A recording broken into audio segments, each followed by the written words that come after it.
Ahora sí me escuchan. Discúlpenme, como siempre. Oye, ya es el segundo live que me pasa que pongo que se me pasa quitarle el mute allá. Le quito el mute aquí, pero no le quito el mute allá. Anyway, pues como estaba diciendo, vamos a darle rewind para atrás.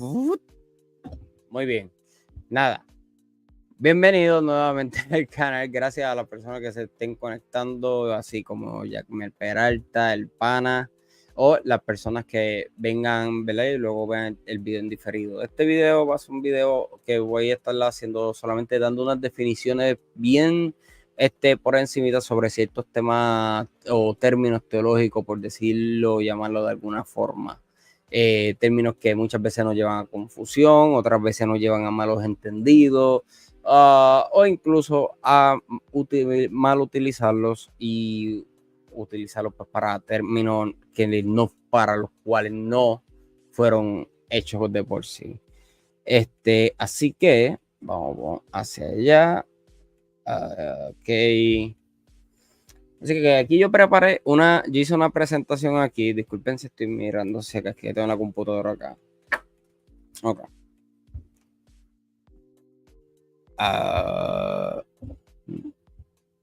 Ok. Ok, vamos a ver aquí. Pásame. No es eso, Jack. No, es que no te voy a invitar. Tranquilo, pero sí tengo un programa pendiente contigo. Esto es un tema que simplemente que hace tiempito pues habían personas que me han pedido cercano a mi familia como tal, a mí no tanto, pues aclarar ciertos términos de que se utilizan en la teología o el mundo académico y pues las personas pues lamentablemente pues como que lo malinterpretan y demás. Déjame un brequecito, ¿dónde está lo del link aquí? Dame un brequecito, Jack. Ok, ya lo encontré aquí. Da hombre, no te voy a Jackman.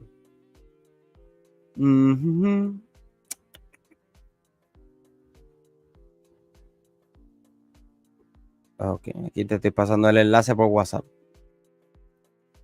Y ahí dice que se envió por WhatsApp. Verifica a ver. Y en lo que Jackman le entra. Ay, espérate. Que yo hice aquí. Ok, ahora sí. Ok, entonces lo que ya me le entra, pues prácticamente esto es lo que tengo aquí para presentarles a ustedes. Como les dije, solamente por ponerle un nombre, le puse así términos teológicos, ya que son algunos, como dije, términos o palabras que se vuelven a veces algún tipo de problemática para las personas, ¿verdad? Que desconocen de los mismos, ya sea de su origen y demás. Ok. Vamos allá, deben un brequecito, discúlpenme aquí. ¿Por qué no me está dejando? Ok, ahora sí. Muy bien. Ahora.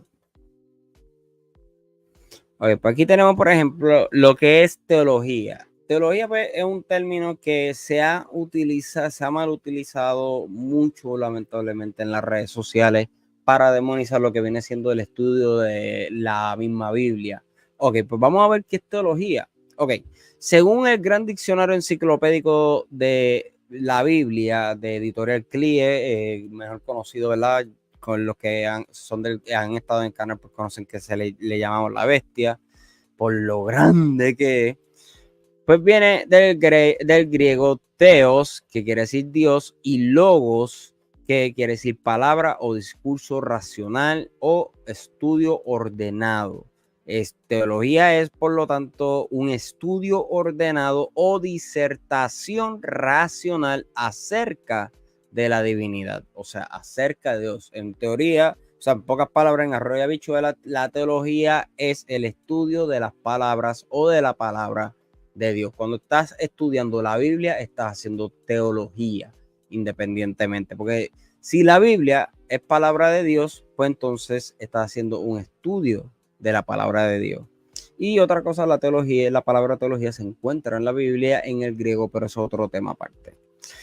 Aquí vemos como Millar Erickson en su libro de teología sistemática nos dice que la teología la teología en un contexto cristiano es una disciplina de estudio que busca comprender el Dios que se ha revelado en la Biblia e intenta proporcionar una interpretación cristiana de la realidad.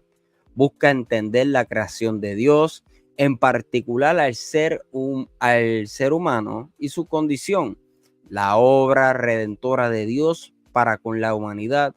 La teología bíblica, histórica y filosófica proporcionan puntos de vista clave e interpretaciones que ayudan a llegar a todo coherente. La teología tiene valor práctico para proporcionar una guía para la vida cristiana y para el ministerio a través de la historia que nosotros vemos narrada en la misma Biblia, a través de la filosofía, que es la filosofía, pues la filosofía, por ponerlo de una forma tan fácil y no tan complicada, pues vamos a ponerle como el estudio del pensamiento, o sea, la forma de pensar. Cuando tu forma de pensar, esa es tu filosofía. Pues entonces estamos estudiando un ejemplo. Cuando estudiamos el pensamiento de Pablo o el pensamiento paulino, estamos estudiando la filosofía paulina. Cuando estamos estudiando el pensamiento de Jesús, estamos estudiando la filosofía de Jesús. Cuando estamos estudiando el pensamiento, digamos, de Salomón a través de los proverbios y demás, estamos estudiando la filosofía de Salomón y demás. Pues estamos estudiando su línea de pensamiento. Entonces, en el libro de Leo Garrett de Teología Sistemática Bíblica, Histórica y Evangélica, en el primer tomo dice que el vocablo teología se deriva de dos palabras griegas, theos, Dios, lo que le dije ahorita, y logos, que es razón, orden, palabra. De esta etimología, o sea, el conocimiento de la palabra, se deduce que la teología, de acuerdo con su uso coherente en la lengua castellana, generalmente significa consideración ordenada o el estudio de Dios. O sea, cuando nosotros estamos haciendo nuevamente teología, estamos haciendo el estudio de Dios. Cuando estás, por ejemplo, estamos en nuestras casas y pues hay alguien que está vamos a poner que está haciendo un estudio bíblico, devocional, lo demás, pues estamos haciendo teología independientemente. Entonces, antes de pasar al próximo término por aquí, voy a darle paso aquí al amigo Jacmel Peralta, mejor conocido como el teólogo aficionado. Déjame, hombre, que he sido por aquí. Espérense, deben agrandar esto. Ok. Ahora sí. Rayo, espérate. Ok, ahora sí. Yo no estaba en agenda, pero no tengo agenda. No sé cuánto rato ya esperando. Mala mía, es que estaba en la presentación. Yo acabo de entrar, tranquilo. Ok. Pues, ¿qué te parece, Yamel? Estamos aquí. Esto fue un live que yo llevaba tiempo como loco planificado, porque había personas que me lo habían pedido. Yo sé que esto lo hemos hablado en otros live, estos diferentes términos, pero pues son términos que yo quisiera discutir un poco más a específico, no tan exhaustivamente necesariamente. Hay cosas ahí, por ejemplo, que tengo escritas que no voy a tocar porque esa presentación que tengo aquí es para otra cosa. Entonces, pues quisiera abundar en esto porque estos términos, pues como nosotros hemos visto en las redes sociales, tanto tú como yo y demás, vemos como estos términos pues se han demonizado, incluso la teología. Vemos como dicen, estudia la Biblia sin hacer teología. Estudia la Biblia o enseña sin teología. Tengo incluso amistades que me han dicho eso, que se frustran a la hora de enseñar en sus congregaciones porque les piden enseñar sin teología y al ellos comprender lo que es la teología, pues se ven pillados ahí en contra de la espada y la pared. Luego de definir lo que es teología aquí, ¿qué tú piensas de esto? ¿Puedo decir cualquier cosa? Mano, aquí es sin filtro. Esto es sin filtro en mi canal. No, yo creo que es un absurdo, por decirlo de manera educada, decir que que leer, estudiar la Biblia o enseñar la Biblia sin hacer teología. Yo creo que realmente la gente lo que se refiere con eso es al pensamiento denso o los argumentos densos que hacen algunas personas como teología. Y yo creo que la teología es más simple de lo que la gente realmente cree. A mí me encanta esta frase que acuñó Sproul en su libro, Todos somos teólogos, porque todos tenemos un concepto de Dios, todos definimos a Dios de una forma u otra y hacer teología es explicar a Dios. Y desde el momento que tú empiezas a tratar de explicar algo sobre Dios, pues, que Dios es amor, es teología, pues estás explicando algo de Dios. Que Dios perdona, que estás haciendo teología.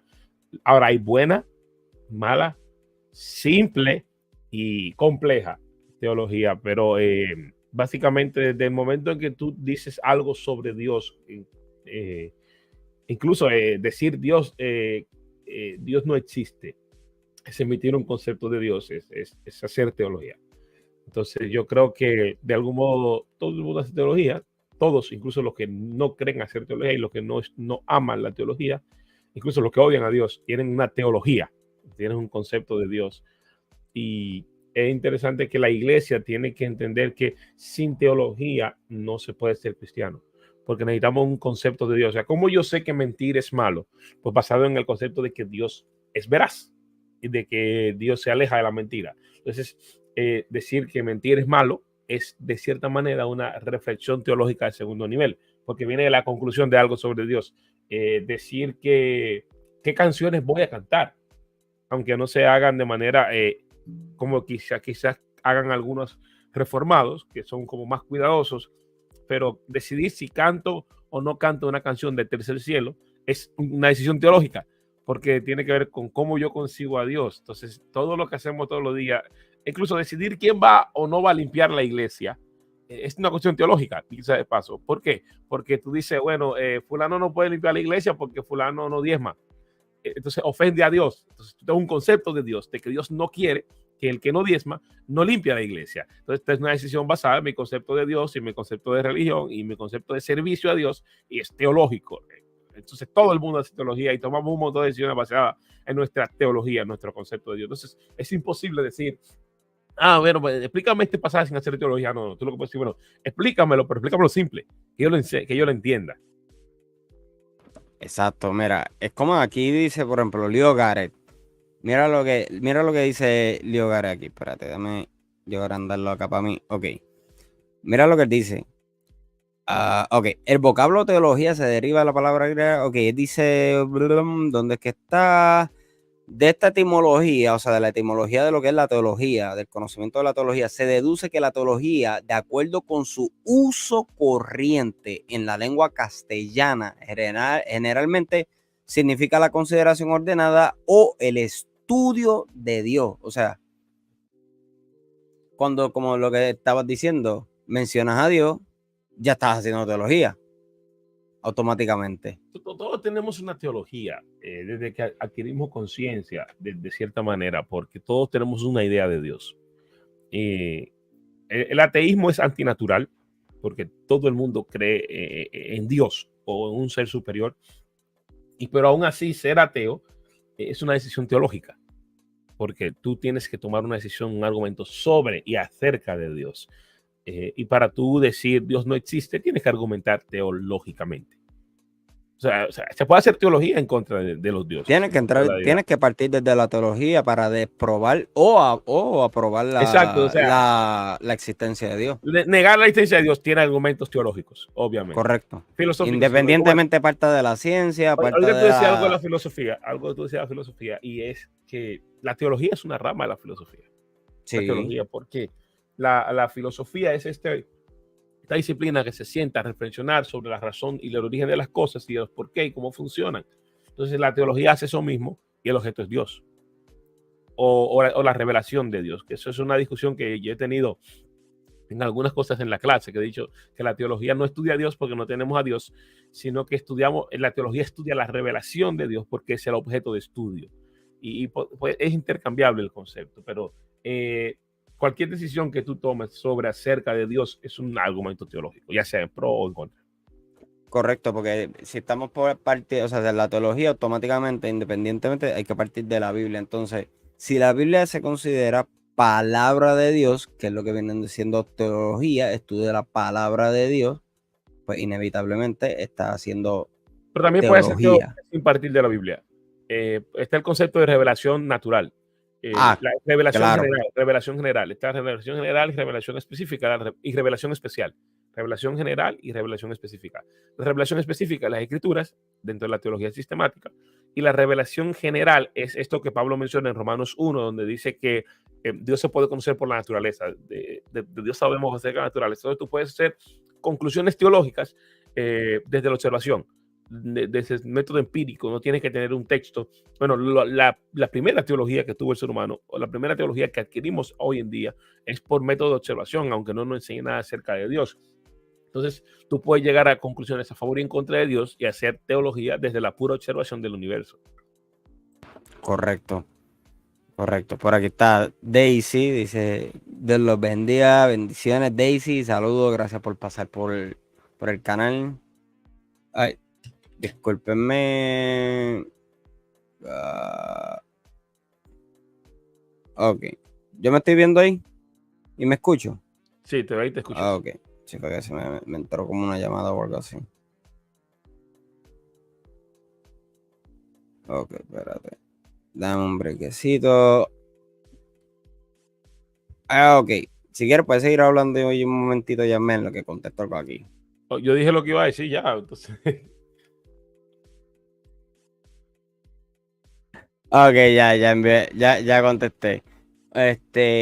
También un mensaje que me estaban llamando. Oye, pero ¿por qué no me quiere caer? Ay, ok, ya. Ok, pues ahí tenemos entonces pues lo que es teología y como ya tú acabas de decir, en teoría, o sea, un disparate decir que vamos a estudiar la Biblia sin hacer teología. Ok, entonces aquí tenemos lo que es la teología histórica, que no voy a tocar mucho de eso, eso, como dije, hay cosas aquí que no voy a tocar porque esto es para otro live, la teología bíblica, teología sistemática. Ok, hermenéutica. La hermenéutica. Tenemos aquí, por ejemplo, del libro de Sonderban, del libro de Ahora Entiendo por Luciano Jaramillo, que nos dice que el término viene del griego hermeno, que es interpretar, puede significar también explicar, traducir. Una definición más completa es la ciencia que estudia y define los principios y métodos para interpretar el sentido o significado de un determinado autor u obra. Como ciencia de la interpretación se aplica a toda clase de obra humana, ya sea literaria, filosófica, artística o religiosa. El obvio primario y básico de la hermenéutica es descubrir y explicar hasta donde sea posible el significado original del texto. El objetivo de la hermenéutica es el de establecer el sentido del texto de modo que el lector tenga un claro entendimiento de su contenido. Ok, ¿qué crees de eso? Estoy buscando la definición de Birkler. A mí me gusta más la definición de Henry Birkler. Estoy tratando de encontrar el libro ahora.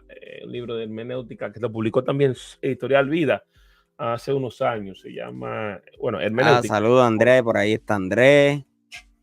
A ver, ¿quién tenemos por ahí? Tenemos aquí a Irak Santiago. Mira, Irak, Jack Mel dijo que va a faltar la clase hoy, porque no tiene cómo llegarle, ¿Quién?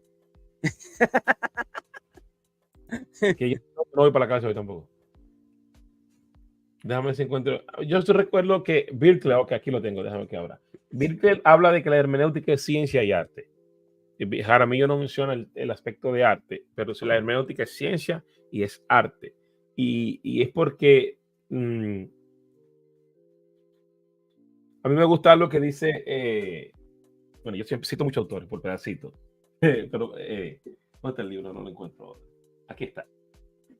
Es ciencia porque tiene una metodología establecida, pero es arte porque no todo el mundo lo hace igual. El arte es más cercano al artista y al momento en que el artista se encuentra. A ver, introducción. ¿no? Y una de las cosas que para hacer la hermenéutica tenemos que primero partir de lo que es la acceso, que es la investigación O sea, de, la del hermenéutica tiene la texto. exégesis adentro. O sea, la exégesis es la Claro, metodología hermenéutica.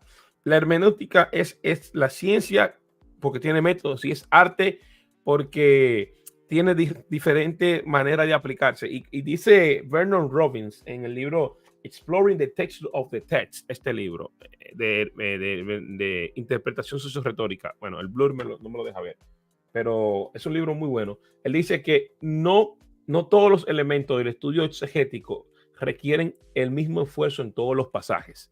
Entonces, ahí hay que, la hermenéutica es usted entender, y yo lo explico de esta forma. No me acuerdo quién es que lo dice, pero hay alguien que dice que nosotros hacemos hermenéutica todos los días sin darnos cuenta. Y hacemos exégesis todos los días sin darnos cuenta. Cuando alguien me dice algo, yo tengo que entender lo que me están diciendo. Y eso convergen muchas cosas. Convergen qué idioma hablamos, convergen de qué país somos y convergen en qué contexto estamos. Ahí es lo que me pasó hace poco, que es que yo estaba en una iglesia de visita. Bueno, fui solamente a visitar, no que estaba predicando ni nada, fui a visitar. Estaba sentado en el banco de atrás y estaba hablando con una persona que me conocía. Y estaba hablando porque tenía mucho tiempo que no nos veíamos. Y se acercó el anciano de la iglesia y nos dijo, a los dos nos dijo, hablamos después del culto. Entonces, en ese momento, yo entendí que él estaba diciendo que nos calláramos si no interrumpiéramos el culto, pero el que estaba al lado mío entendió que tenían que hablar ellos cuando se acabara el culto. ¿Me entiende cómo el contexto se prestó para que una frase tuviera dos sentidos totalmente diferentes dependiendo de la cabeza que lo estaba escuchando? O sea, para mí me está mandando a callar, pero para el otro es, tenemos lo que hablar después.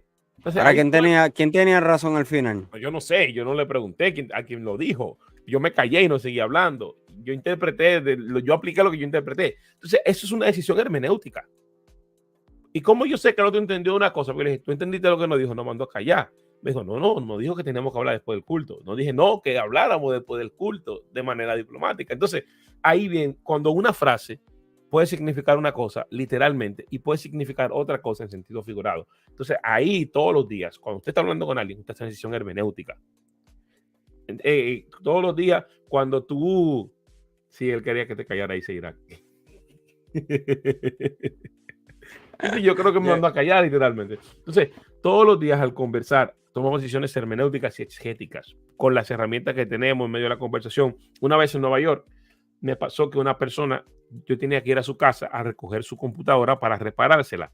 Y una persona de Centroamérica y me dijo, ok, tú vas a la casa a traer la computadora. Estábamos en el trabajo. Entonces, en el diccionario y en mi mentalidad, traer es tomar algo. Yo estoy en el punto A, voy al punto B y retorno al punto A. Es ir a buscar algo donde está para regresar al punto donde yo estoy. Pero para esa persona, traer significa buscar o recoger. Entonces, hubo una confusión en esa conversación porque yo le dije, pero ¿para qué la voy a traer al trabajo? Me dice, no, la vas a traer a mi casa. No, entonces no nos pusimos de acuerdo. Y luego que me mudé y empecé a interactuar con más personas de Centroamérica, me di cuenta el uso de la palabra traer para ellos. Y yo entendí por qué hubo una confusión ese día entre esa persona y yo. Entonces, hoy en día, aunque no querramos, de manera indirecta, hacemos hermenéutica de exégesis al conversar. Y eso es entender lo que estás leyendo, lo que te están diciendo, lo que estás analizando con las herramientas que tienes en la mano. Ahora bien, la hermenéutica bíblica y teológica, hay un video en el canal de Maru de Conectados Live, que en YouTube, creo, en Facebook está. En el Facebook de Maru de Conectados Live hay un video donde yo hablo de la hermenéutica bíblica y teológica para hacer esa aclaración, porque hermenéutica se hace fuera de la teología y fuera de las disciplinas bíblicas, se hace hermenéutica. Claro, la hermenéutica se utiliza incluso en la política. Exacto, y hay hermenéutica en la historia. En la medicina se utiliza la hermenéutica. Hay mucha hermenéutica en la filosofía. Mucha gente no sabe eso. Se hace hermenéutica de las narrativas de los eventos históricos. Se hace una interpretación. Entonces, cuando tú te acercas al campo de la hermenéutica bíblica y teológica, entonces ahí tú tienes que enfocar el foco de la cámara para examinar ciertas cosas de cierto contexto con ciertas predisposiciones. Entonces, ¿qué es la hermenéutica bíblica? ¿O qué es la exégesis, más bien dicho? La exégesis o la hermenéutica es usted agarrar la Biblia y entenderla bien. ¿Y cómo se entiende bien? Pues, con los métodos correctos. Las herramientas correctas, saber utilizarlas. Por ejemplo, mira, aquí tenemos lo que es la exégesis. hay personas que yo he escuchado innumerables veces en canales, incluso de YouTube, o que hablando acá aparte, también que han preguntado qué es exégesis y demás, cosa que no está mal, es que no sepa qué es exégesis, pues no lo sabe, ya punto. Pero cuando ya son personas que te dicen que han pasado incluso por institutos bíblicos, pues ahí sí ya me es un poco más preocupante. Porque si tú me dices que simplemente es que pues va a la iglesia y ya, o sea, y no estás entrando ya en lo que es el estudio más profundo de la palabra y demás, en términos teológicos, ahora digo yo, pues está bien. Pero ya cuando estás adentrado, conocer estos términos es esencial porque necesitas saber lo que estás haciendo y no malinterpretar. Yo he escuchado a personas, traigo estos términos, Jackmel, específicamente porque he escuchado a personas innumerables veces que en adicional a mucha letra mata, he escuchado a personas también reprendiendo el demonio de la hermenéutica, reprendiendo el demonio de la exégesis y reprendiendo el demonio de la apologética. Entonces, pues son cosas que yo escucho y pues yo digo, me da estrés.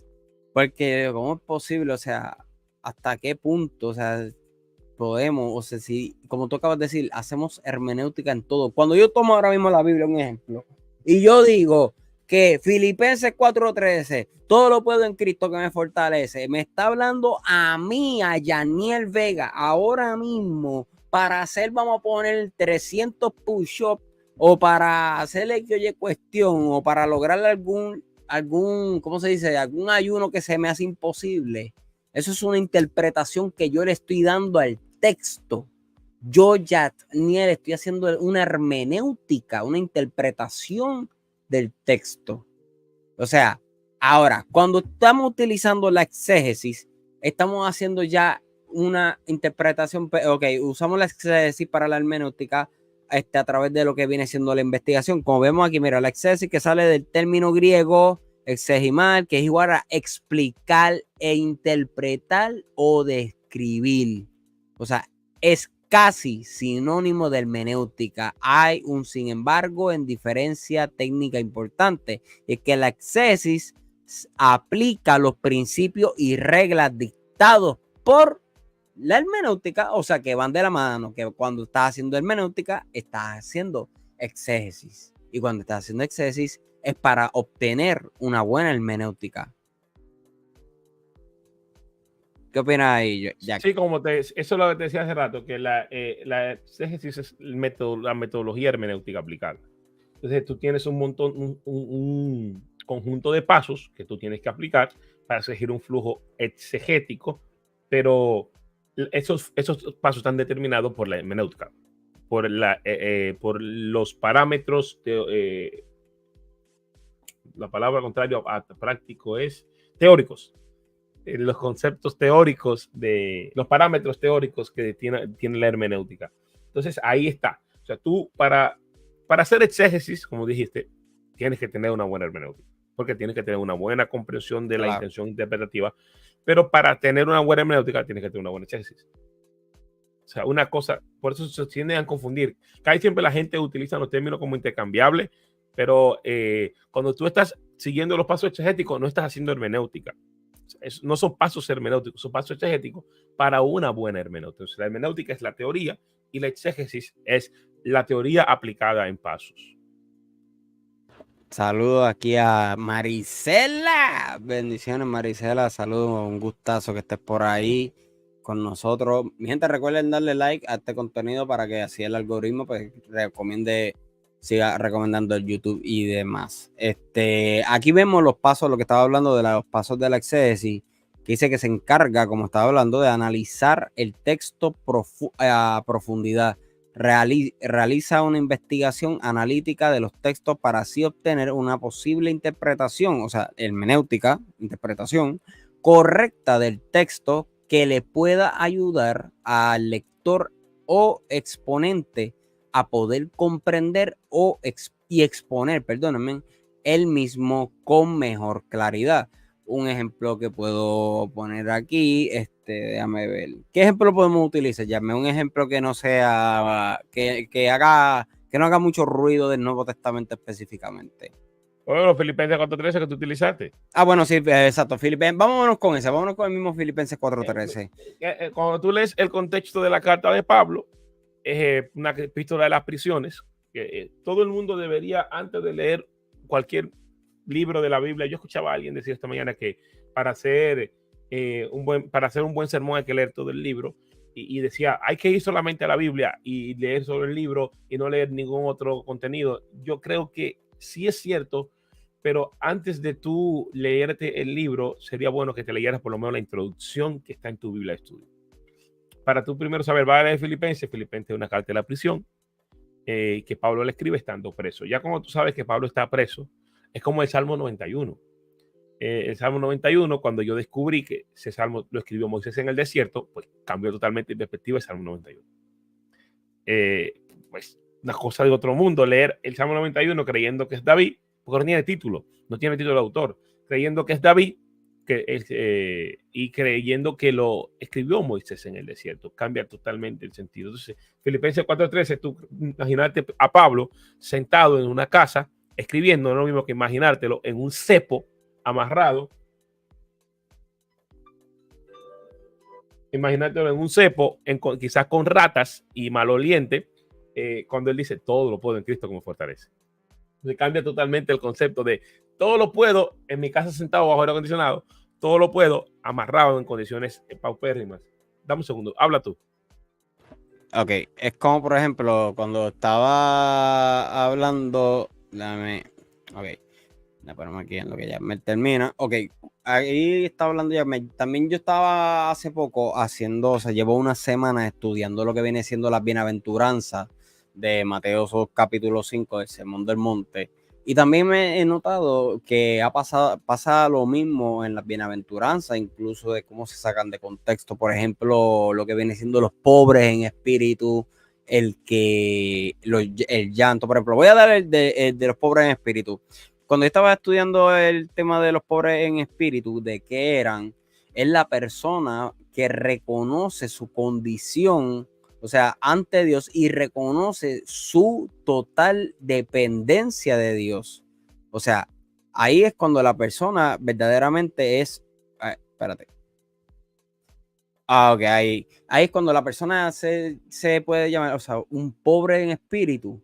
Esa persona que se humilla ante Dios reconociendo su debilidad y su dependencia total de Dios. O sea, ese es el pobre en espíritu. Pero cuando vamos a normalmente nos hablan sobre el pobre espíritu, ¿qué es lo que tú has escuchado, Jackman? Mira, y eso es interesante. Ahí es donde yo, por ejemplo, cuando hablé con Andrés sobre las traducciones de la Biblia, le dije, mira, empieza a leer una traducción literal y luego pásate a una traducción más dinámica. Hay una, creo que es la nueva traducción viviente o la nueva Biblia al día, no recuerdo exactamente cuál es, porque no la tengo que llamar ahora mismo, que dice, bienaventurados son los que, felices son los que reconocen su necesidad y que solo Dios puede llenarla. Eso dice. Ahora bien, eso tiene un contexto, hay que entender que las bienaventuranzas también se escriben, Mateo las escribe juntas y tiene un contexto totalmente cultural y social que tiene que ver con la realidad del imperio que estaba viviendo. Lucas McNeil tiene muy buenos videos explicando esas cosas de los dichos de Jesús. Pero, como tú decías, hay un malentendido ahí. Eso habla de, como dice, como acabo de parafrasear, de entender que es Dios nuestra mayor necesidad y que somos pobres sin Él. Y que solamente acercándonos a Dios es que vamos a ser felices. Y que eso es una buena traducción. Felices, porque bienaventurado, ¿qué significa bienaventurado? Yo sé lo que significa eso. Es una palabra que no mata en la Biblia. Tú no sales por ahí a decirle bienaventurado a la gente. Tú no te dices, oh, yo me siento bienaventurado. No, yo me siento bien, me siento dichoso, me siento feliz. Entonces, bendecido, como dicen a veces también, bendecido. Sí, bendecido, sí. Bendecido, prosperado, o sea, felices. Dicho de paso, hay una expresión. En victoria. Macarios, que es lo que aparece ahí, Macarios, Macarión, ¿no? Algo así, el griego que aparece ahí. Algunos dicen, no estoy seguro, no, yo lo he escuchado, no lo he leído, que Macarios es un atributo de las deidades griegas, de que son, no me creas, eso lo he escuchado, pero que Macarios es un atributo de las deidades griegas de inmutabilidad ante las adversidades de la vida. O sea, que esa felicidad es que está pasando cualquier cosa y tú te sientes satisfecho. Es lo que dice Pablo en Filipenses. todo lo puedo en Cristo, toda situación la puedo afrontar, porque Dios es mi fortaleza. Por eso Filipenses es la epístola del gozo. Gócense siempre en un Señor. Otra vez le digo, gócense.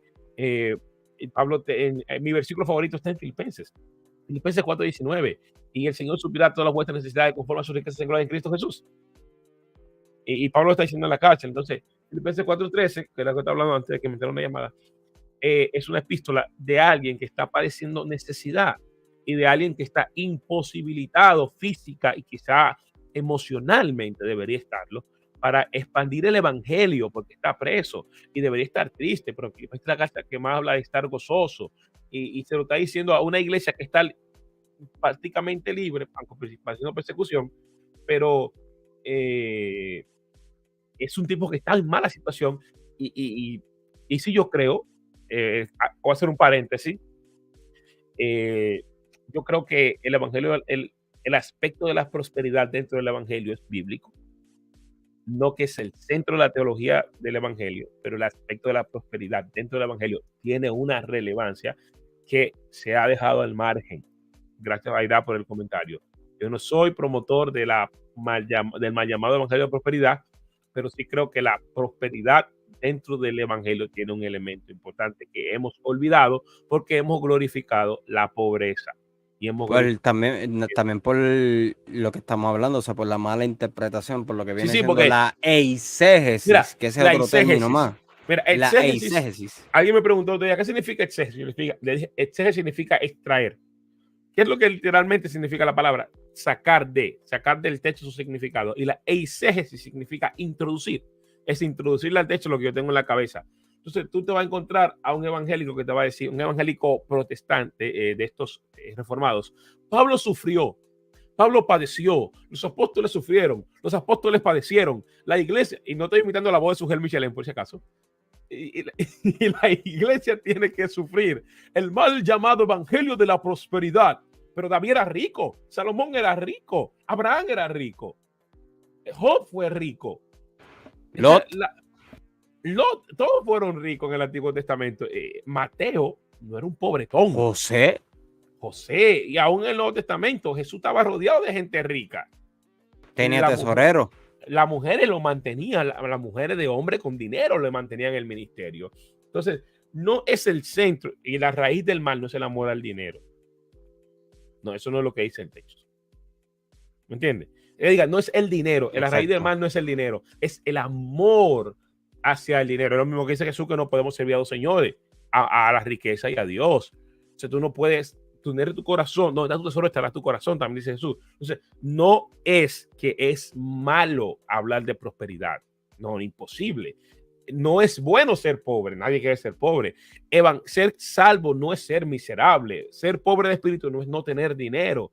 La prosperidad es un elemento importante de ser cristiano. O sea, Irak es una persona que tiene proyectos personales, que no lo hace en un Donald Trump, pero tampoco lo tiene igual de pobre que yo. Es casi dueño de Florida ya. Es casi dueño de Florida. Entonces, yo soy un pobre diablo, pero no porque yo esconda mi pobreza diciendo, oh, no, eso es el verdadero evangelio. No, soy un pobre diablo porque administro mal mi dinero, sencillamente. Entonces, ser pobre no te hace más salvo. Comparto tu dolor. No, que tú lo gastas tú en libros, ya yo no compro libros. Pero Pablo estaba en una situación, ¿por qué? Pues Pablo tampoco era pobre. O sea, mandar de un hijo de Patmos a Jerusalén a estudiar no lo podía hacer una persona con escasos recursos. Entonces, había un gasto que había que hacer ahí. Entonces, Abraham la educación de Pablo no era una educación barata que era accesible a cualquiera. O sea, no todo el mundo podía estudiar a los pies del mejor rabino. O sea, a veces no olvidan, los rabinos eran casi como los sofistas griegos.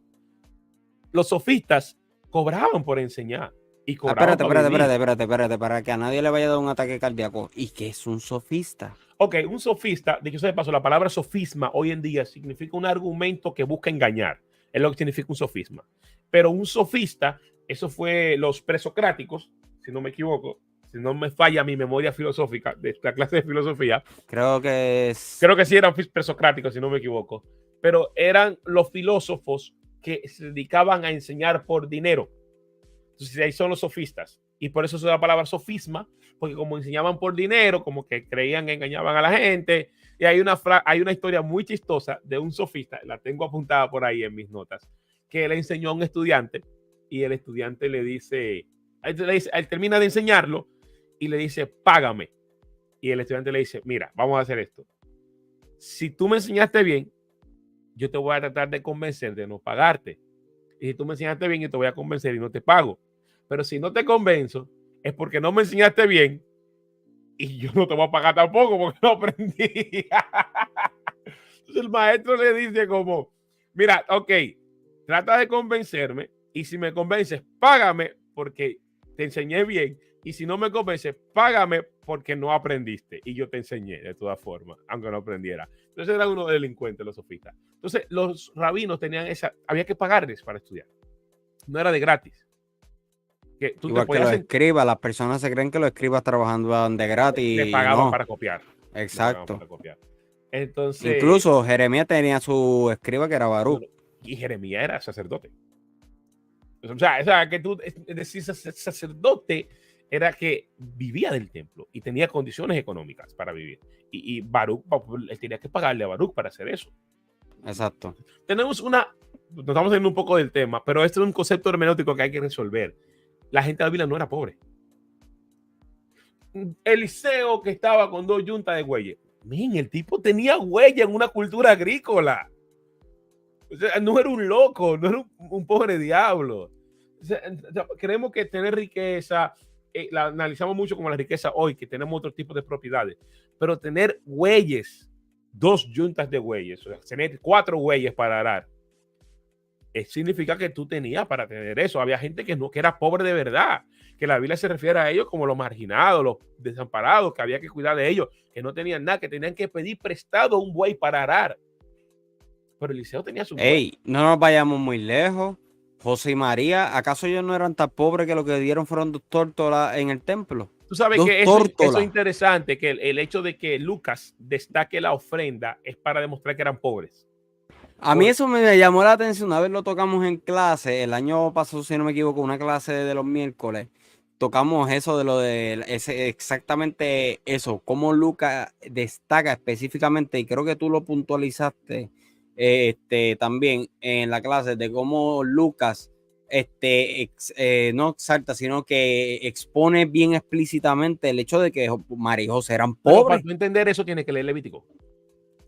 Exacto, porque de ahí es donde viene la ley. Dice, mira, hay que sacrificar un cordero. Si no puedes sacrificar un cordero, tiene que sacrificar esto. Pero tampoco eran tan pobres, porque había una ofrenda peor, exacto, que era una ofrenda de harina.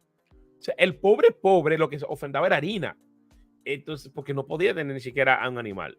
Entonces, no creo que era otro tipo de ofrenda. La paz era que era una harina, sí, ahora me equivoqué. Había una ofrenda de paz que era harina para el pobrecito y la ofrenda por purificación que eran las palomitas. Entonces, eso Lucas lo pone ahí, es para decirte, mira, nos llevaron un cordero al templo. Entonces, si tú no has leído Levítico, porque muchos de nosotros no han leído Levítico. Yo he leído Levítico como 3 veces y cada día aprendo cada vez que lo leo. Ahora estoy leyendo. Te admiro. A mí me gusta Levítico. Yo lo he leído, pero hacía a nivel de decirte 3 veces, no, lo he leído sí para consulta. Yo todos los años empiezo un año bíblico y me muero en crónica. Bueno, lo he leído 3 veces. Yo creo que todo el mundo muere en crónica. Yo creo que todo el que hace un plan de lectura muere en crónica. Cuando llega la genealogía. No, mira, Susana leyó la Biblia en 40 días. Toda completa. En estos días. Con un grupo de evangélicas reformadas que estaban leyendo la Biblia en 40 días. Lo leyó. Wow. Sí, pero... ¿Cuántos capítulos por día ya hay? Es casi un libro al día. Wow. Un libro grande. Creo que los salmos se lo leyó como en un día y medio. Había que leer salmos y después otra cosa. Hola Evelyn, ¿cómo estás? Gusto saludarte. Bueno, nada más en el Salmo 119 tienes un día completo. Son 176 versículos. Es un dolor de cabeza. Entonces, mira, todos estos elementos hermenéuticos, los evangelios están llenos de elementos hermenéuticos que hablábamos una vez en una clase de los guiones culturales, de que hay cosas que el autor no las pone, pero que están entendidas, o que las dice de una forma tal que tú tienes que saber de qué él está hablando, claro, para hacer clic. El caso de las tórtolas que decimos, solamente leyendo Levítico, tú dices, mira, esa es una ofrenda alternativa. Y si no te hace la pregunta, porque a veces no nos hacemos la pregunta, ¿por qué llevaron 2 tórtolas? ¿Por qué llevaron 2 palomitos? ¿Por qué? ¿Por qué no llevaron otra cosa? Si era un cordero, tú tienes que ir a Levítico. Hay que leer Levítico, hay que leer Deuteronomio, hay que leer Números, hay que leer Josué, hay que leer Pero es que la Jueces. gente le tiene miedo al bendito Antiguo Testamento. ¿Por qué? Y el Le Antiguo Testamento. tiene pánico al Antiguo Testamento. Y la cuestión es que, como tú acabas de decir, para nosotros comprender, mire, para nosotros comprender estas cosas que están aquí, mira, lo que viene siendo, por ejemplo, el contexto inmediato, para nosotros comprender la determinación de los contextos, para nosotros poder hacer un análisis gramatical, un análisis histórico, histórico-cultural, todos estos pasos, estos 9 pasos de una exégesis que están aquí, para usted hacer eso, no puede ignorar el Antiguo O sea, Testamento. no hay contexto sin el Antiguo Testamento. No lo hay, o sea, no existe. El contexto es centrífugo. Tú entiendes el contexto, la idea de centrífugo es como que se va expandiendo hacia el centro. Entonces, tienes el pasaje, tienes la perícopa, tienes el libro, tienes el cuerpo del autor. Perdón. Por ejemplo, tú tienes Filipenses 4.13, creo que estamos hablando. Filipenses 4.13. Tienes Filipenses 4. Tienes Filipenses. Tienes todo lo que escribió Pablo. Tienes el Nuevo Testamento. Tienes toda la Biblia. O sea, el contexto es así, se va ampliando. Porque cuando tú vienes a hacer teología, la final ya ser aplicativa más sistemática, porque todo examen de un pasaje tiene que sistematizarse. Tú tienes que poner eso a la luz de la Biblia completa, no a lo loco. E incluso hay pasajes. Así como Pablo hizo en Romanos, que Pablo prácticamente lo que hace es que él sistematiza la teología cristológica de salvación y de la justificación. Y lo hacía desde el Antiguo Testamento. Exacto, porque es mejor ejemplo, o sea, lo hacía como acabas de decir desde el Antiguo Testamento. ¿A quién él citaba? Abraham, Adán. Entonces, cuando tú llegas, por ejemplo, al estudio lexicográfico, algo que mucha gente no hace es que el Nuevo Testamento se estudia a la par del Antiguo Testamento griego. Porque hay muchas palabras del Nuevo Testamento que la aprendieron de la Septuaginta y muchos pedazos del Nuevo Testamento que son la discusión eterna que tenemos todo el tiempo. Si María era virgen o joven. Virgen o joven.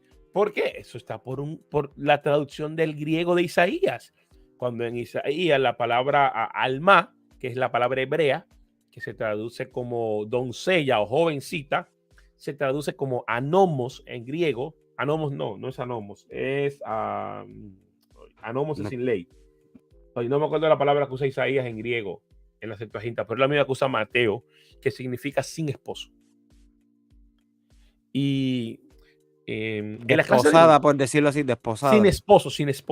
No, por eso, alguien desposada.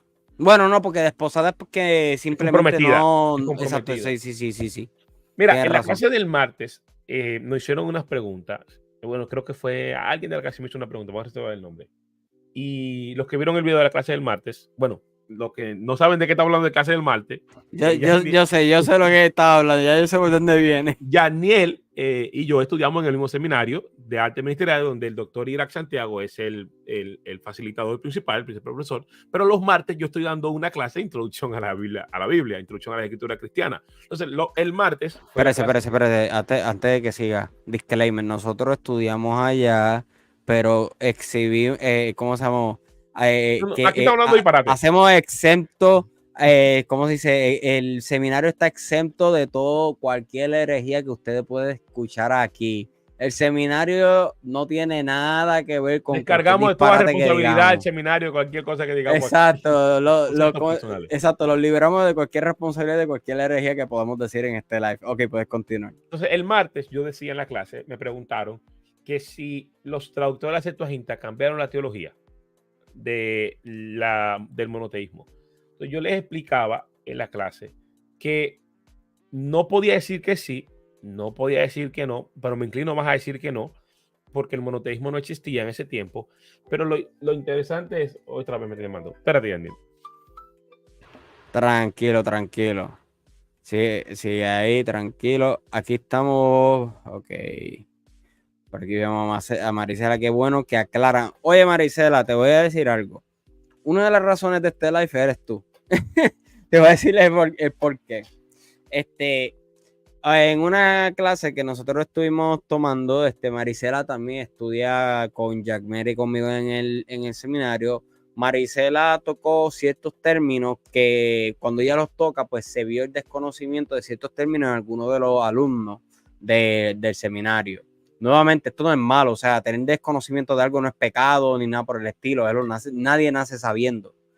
Pero, pues, eso fue como yo llevaba ya desde, meses, me atrevo a decir, queriendo traer este tema de términos teológicos.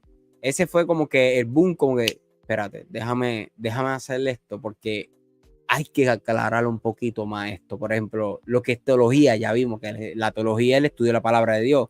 Una vez usted toma este libro y usted comienza a estudiarlo, a leerlo, a explicar. Es más, yo ahora mismo tomo mi Biblia.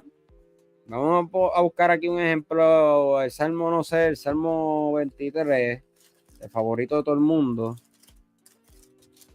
Esta es de la nueva versión internacional.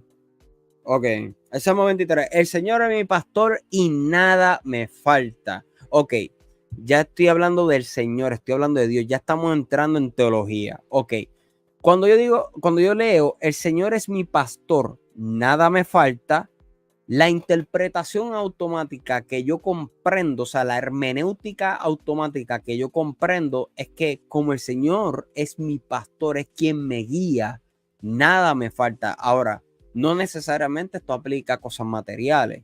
O sea, también puede aplicar a cosas emocionales, puede aplicar incluso, ahora digo ya, conocimiento mismo de la misma palabra. O sea, aplica a diferentes cosas. Tal vez sientes algún vacío en el corazón y a través de una palabra que el Señor te da, pues no te falta ni siquiera esa palabra de aliento que llene tu corazón.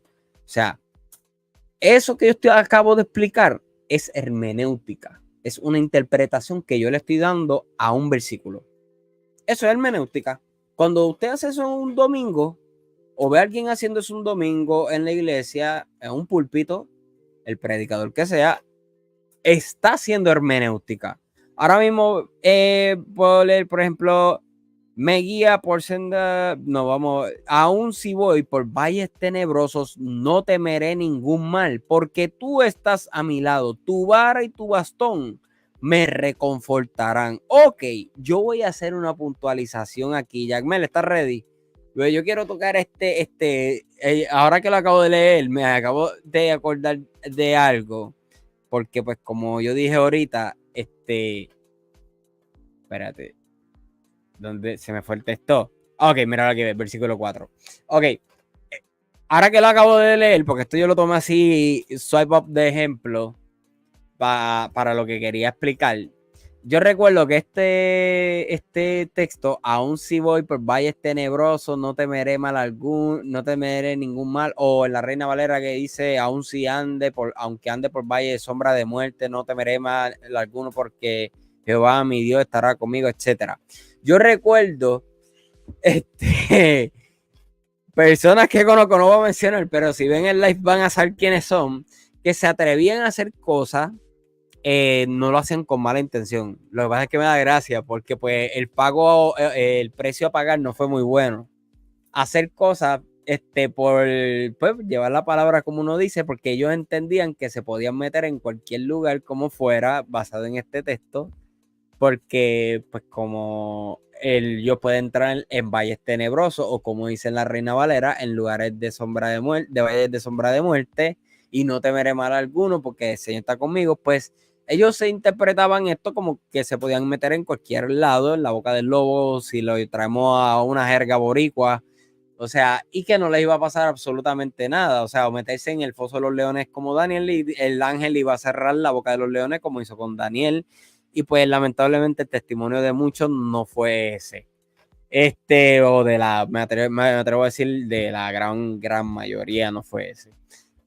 ¿Tú has escuchado algo similar con ese versículo, Jackmel? Es que lo leí ahora y me traje ese recuerdo rápido. Daniel, claro que sí. Las consecuencias de una mala interpretación. Las consecuencias de una mala interpretación. Es que esta idea de creer de que es un tema de como tú dices, mala interpretación. Que hay malas interpretaciones que no llevan a problemas, pero hay otras que sí llevan a muchos problemas. Yo no puedo poner mi vida en riesgo de manera irresponsable y creer que Dios me va a salvar. O sea, Dios puede hacer un ejercicio de gracia. Santos cielos. Yo no sé, es que me están llamando para algo de los niños. Pero, Tranquilo, meta mano que eso es primero. Yo estoy aquí tranquilo. Pues como le iba diciendo, ¿verdad? Mientras Jack me resuelve, ella y sigue conversando, o sea, esto nos lleva a unas malas interpretaciones que nos pueden costar mucho. Un ejemplo uno de los más clásicos que pudiera utilizar es cuando dice lo de dar la otra mejilla, cuando Jesús dice entregar la otra mejilla. El contexto que se le da acá en la hermenéutica, ahora digo yo, en la interpretación folclórica o arcaica, es que simplemente si alguien abusa de ti, déjate jaltar la pescosa limpia, o sea, a puro bofetado o lo que sea, o abusar de las personas a tal nivel de que me da hasta un poquito de coraje porque recuerdo incluso personas que Jackman, no sé si tal vez lo has visto, personas que, o sea, voy a ser un poquito más específico aquí, mujeres que se permitían ser abusadas física, emocional y de diversas formas, para no ser tan explícito, porque tenían que dar la otra mejilla y tenían que someterse a su esposo, como decía la Biblia. O sea, basada en esta interpretación, tenían que aguantar hasta que la muerte los separara. Y muchas veces, lamentablemente, eso es lo que los separaba, la muerte misma. No sé si has mira, escuchado de estos yo, similares a esto. no, sí, eso se ha escuchado mucho. De eso han habido escándalos en Internet. Recientemente se publicó un libro sobre la feminización, sobre la feminidad bíblica, que es fruto de los abusos del texto para subyugar a la mujer. Es un tema muy delicado y yo creo que una mala hermenéutica sí puede llevarnos a la muerte en temas así. Porque yo suelo decir regularmente que un buen principio de entender la Biblia es la dignidad del ser humano. Dios siempre quiere mantener digno al ser humano porque el ser humano tiene su imagen, tiene sus semejanzas. Cuando nos olvidamos de eso, de que lo principal es la dignificación, es como el tema de, para no llevarlo tanto al tema de la violencia, sino al tema de sencillamente de la participación del liderazgo de la mujer. Hoy en día hay muchas iglesias que someten a la mujer a estar fuera de los roles de liderazgo y se nota que no notan, como en el Nuevo Testamento Pablo trata de mantener el concepto de dignidad de la mujer. Y recientemente, no recuerdo, el mismo libro de la feminidad de Alison Barr, creo que es el nombre, apellido Barr, publicado por CLIE, ella explica algo que pasó en Roma y por qué Pablo dice a las mujeres de Corinto que no hablen según la ley y que no es la ley de la Biblia, que es la ley de Roma que había prohibido que las mujeres hablaran en público por algo que había pasado en el ambiente político romano. Entonces yo les recomiendo, yo creo que lo he recomendado antes el libro en la clase, les recomiendo leer ese libro de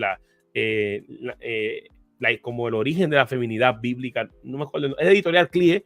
El nuevo que salió, es el que tú estabas hablando. Sí. El que acaba de salir hace como 15 días. Sí. Como okay, un mes salió. Ese libro de la feminidad es muy bueno para entender cómo se ha explorado el tema de la mujer en la iglesia evangélica basado en la Biblia. Entonces, la hermenéutica también es histórica. Cuando tú me sentabas ahí en los pasos, hablaba del contexto histórico. No es solo el contexto histórico del texto, está el contexto histórico de la interpretación del texto. Las interpretaciones tienen un contexto histórico. ¿Por qué se llegó a esa conclusión en ese momento? Por ejemplo, ¿por qué surge todo este movimiento teológico posguerra, después de la Segunda Guerra Mundial, que le dio más relevancia a la literatura judía? Pues porque el mundo había vivido una experiencia traumática en contra de los judíos y una forma de resarcir eso fue ese revolcamiento hacia simpatizar y empatizar con los judíos, y eso llevó a la teología a que se acercara a los escritos judíos. Y entonces Pablo se empezó a ver, la construcción de la feminidad bíblica. Pablo se empezó a ver, antes de la Segunda Guerra Mundial, Pablo era un autor helénico. Y después de la Segunda Guerra Mundial, Pablo era un judío. Eso tiene un contexto histórico. Entonces, este libro, que es un estudio histórico de la doctrina de la mujer en la iglesia, la tipa es historiadora, Alison Barr, ella es una genio, o sea, la mejor parte de ese libro es la historia. Es muy progresista para mi gusto ella, ya lo he dicho antes, pero el aspecto histórico es increíble. Yo les recomiendo que lo lean, que lo subrayen, que lo estudien y que aprendan. Ella es experta en historia en la Edad Media y ella hace un trabajo increíble. Ella menciona mujeres que usted nunca va a oír. Nunca va a oír esas mujeres mencionadas en su iglesia. Y ella menciona mujeres que fueron cristianas y líderes en la Edad Media, en la Edad Media temprana, en la Edad Media tardía, en el tiempo cerca de la Reforma, en el tiempo de la Reforma. Ella menciona en el tiempo de la Biblia, o sea, en los años posteriores a los apóstoles. Entonces, es un excelente trabajo para usted entender no solo la hermenéutica del texto, sino la hermenéutica de la interpretación de esos textos a través de la historia. Es otro aspecto que tenemos que entender como hermenéutica. O sea, no se asuste nadie. Espérate, ponte grande, Yaniel, para yo decir algo. No se asuste nadie, porque yo sé que Yaniel estaba definiendo conceptos para que la gente entendiera fácil. Y yo no estaba en agenda, pero no tenía agenda, así que me metí a la agenda de Yaniel. Tranquilo, yo tampoco tenía agenda, yo lo que era que estaba aquí sentado y yo dije, espérate, mis hijos no están con mis padres, no hay nadie aquí. Yo dije, va a ser un live. Eso Entonces, tranquilo. lo que yo voy a decir algo, mira. Mira, antes de que siga, las personas que están viendo, dejé el enlace de la página de CLIE donde está la muestra de ese libro. O sea, prácticamente CLIE te está regalando 56 páginas. Para que te dé hambre. 56 páginas en ese enlace que les acabo de dejar en el chat, o sea, en el live chat. Pues ahí lo pueden ver y ingresar para que puedan bajar esa muestra y leerlo. Son 56 páginas que el cliente les está dando de gratis de ese libro. Entonces, mira, yo quiero aclarar algo.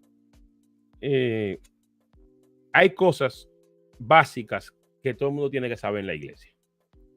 Todo el mundo tiene que saber cómo usar una Biblia de estudio, cómo leer la nota de su Biblia y cómo no decir un disparate cuando lea un texto. Ahora, hay otras cosas que no la tiene que saber todo el mundo, pero la tiene que saber el líder. Esto que estoy hablando de la hermenéutica, de la historia de la interpretación, de cuando algo se creyó y por qué se creyó, del avance filosófico de la teología. Eso no lo tiene que saber todo el mundo. No se asusten. No estamos diciendo que todo el mundo tiene que saber eso. Y Aniel y yo estamos hablando de eso. Pero si usted es un hermano de iglesia que lo que hace es leer su Biblia y compartir el evangelio, si usted quiere aprenderlo, apréndalo. Pero eso no es su responsabilidad. Correcto. Usted con una buena práctica hermenéutica. Es más, por los pasos hermenéuticos que Yaniel tenía ahí, usted regularmente no va a usar eso en su vida. Cuando a mí me toca, a ver si puedo quitar el blur de esto para yo enseñar algo aquí atrás. Espérate. Dame un segundito. Y aquí. Ahí ven mi pantalla. ¿Me veo o me frisé? No, yo te veo bien. Mira, cuando yo regularmente enseño en la iglesia cómo estudiar la Biblia, yo lo que enseño es eso.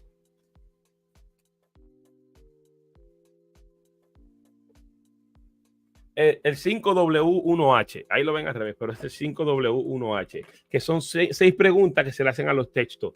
Why, where, when, who, and how.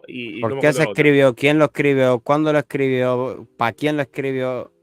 Exacto. Entonces, esas 5 preguntas que se pueden hacer en la introducción del texto y también se pueden hacer en un pasaje en específico, en el método inductivo. La mayoría de la gente con el método inductivo tiene una excelente hermenéutica. Usted agarra un pasaje de la Biblia y le pregunta, déjame ver si puedo compartir pantalla contigo aquí.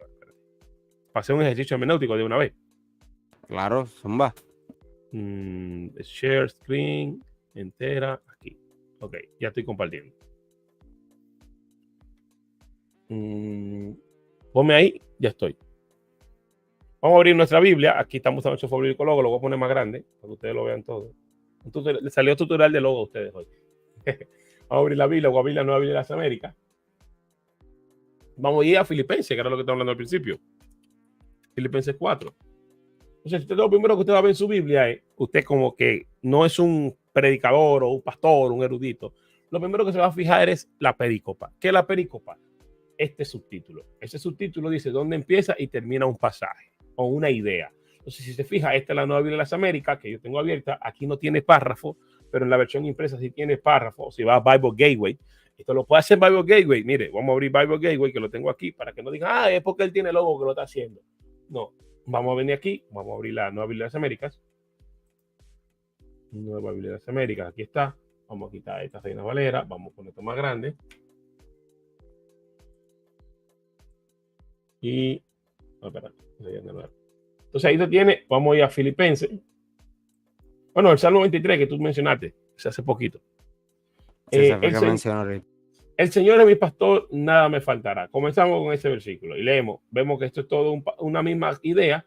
Si usted se va, por ejemplo, a Filipenses, que lo que había mencionado, va a ver que aquí hay un subtítulo que va del 1 al 7. Esa es una misma idea. Otro subtítulo que va del 8 y el 9. Y otro que va del 10 hasta el 20. Entonces, los versículos del 10 al 20 van juntos. ¿Y qué es lo primero que dice Pablo en Filipenses? Me alegré. Acuérdate que hablábamos de que él es epístola del gozo, aunque él estaba en la prisión. Me alegré. Entonces, vamos aquí ya. Tenemos el título dividido. Vamos a buscarlo aquí también para no confundir a la gente. Filipenses 4. Ahí está. Entonces vamos a ir a la pericopa, que la pericopa de nosotros es este subtítulo. Del 4, del 10 en adelante. Y dice, me alegré grandemente en el Señor. ¿Quién se alegró? Eso es una pregunta.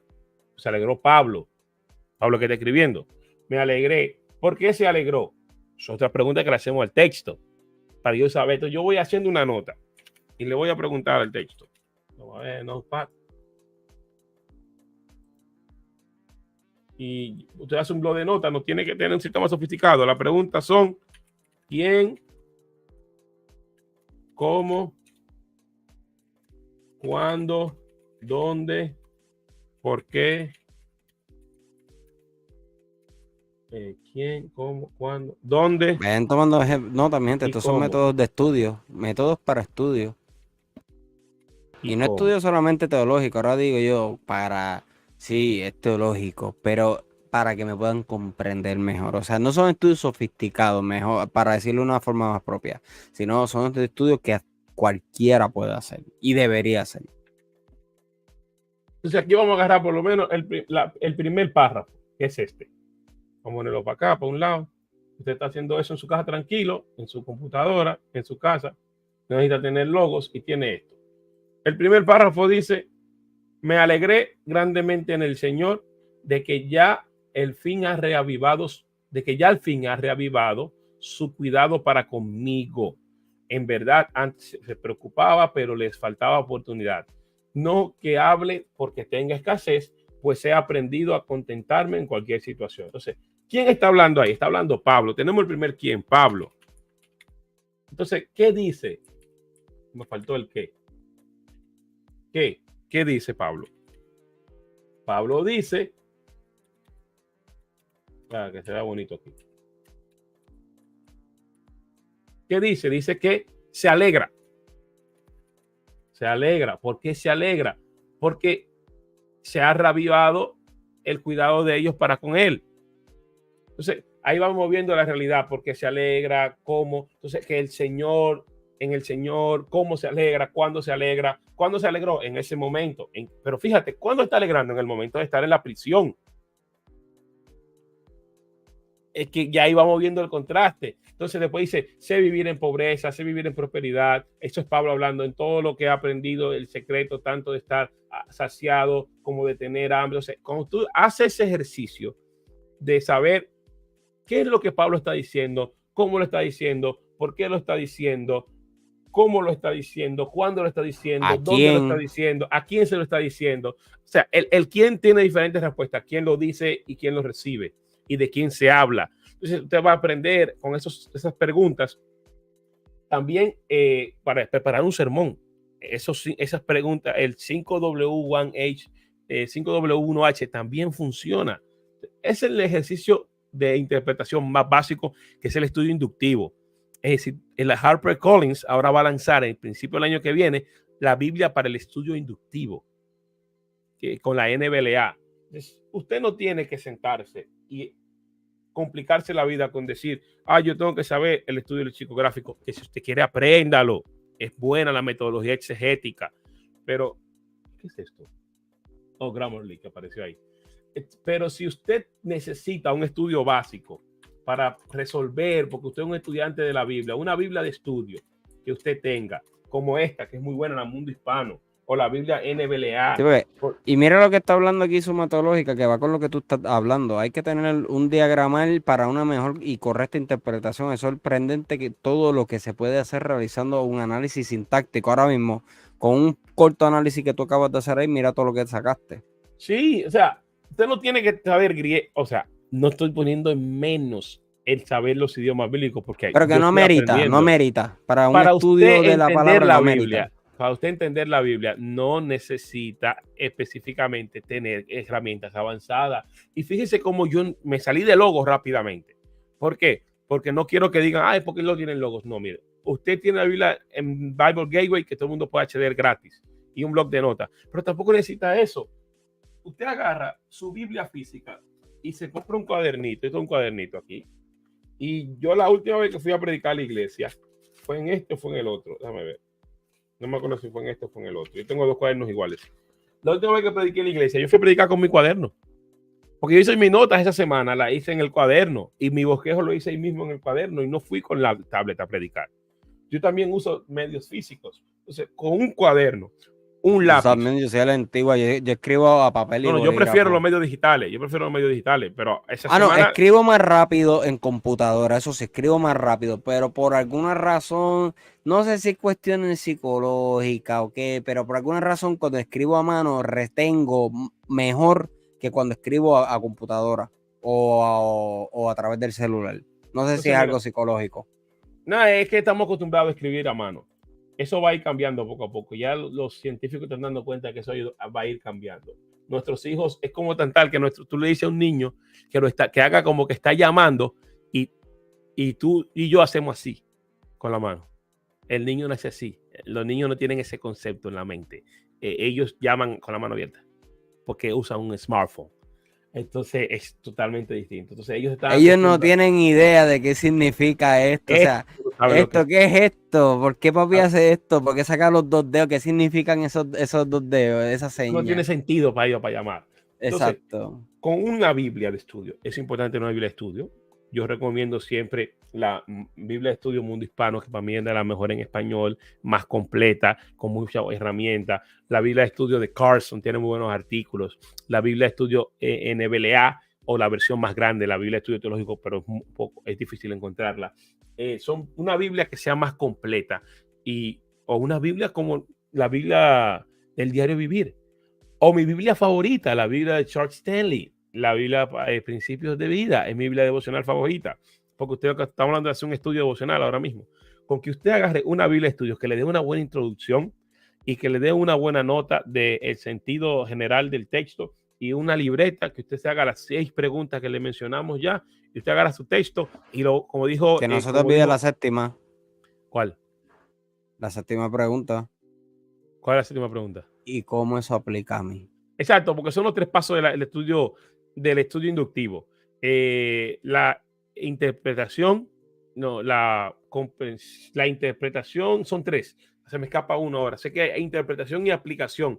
No recuerdo el primer paso. Son 3 etapas que tiene el periodo de la estudio inductivo. No recuerdo el primero.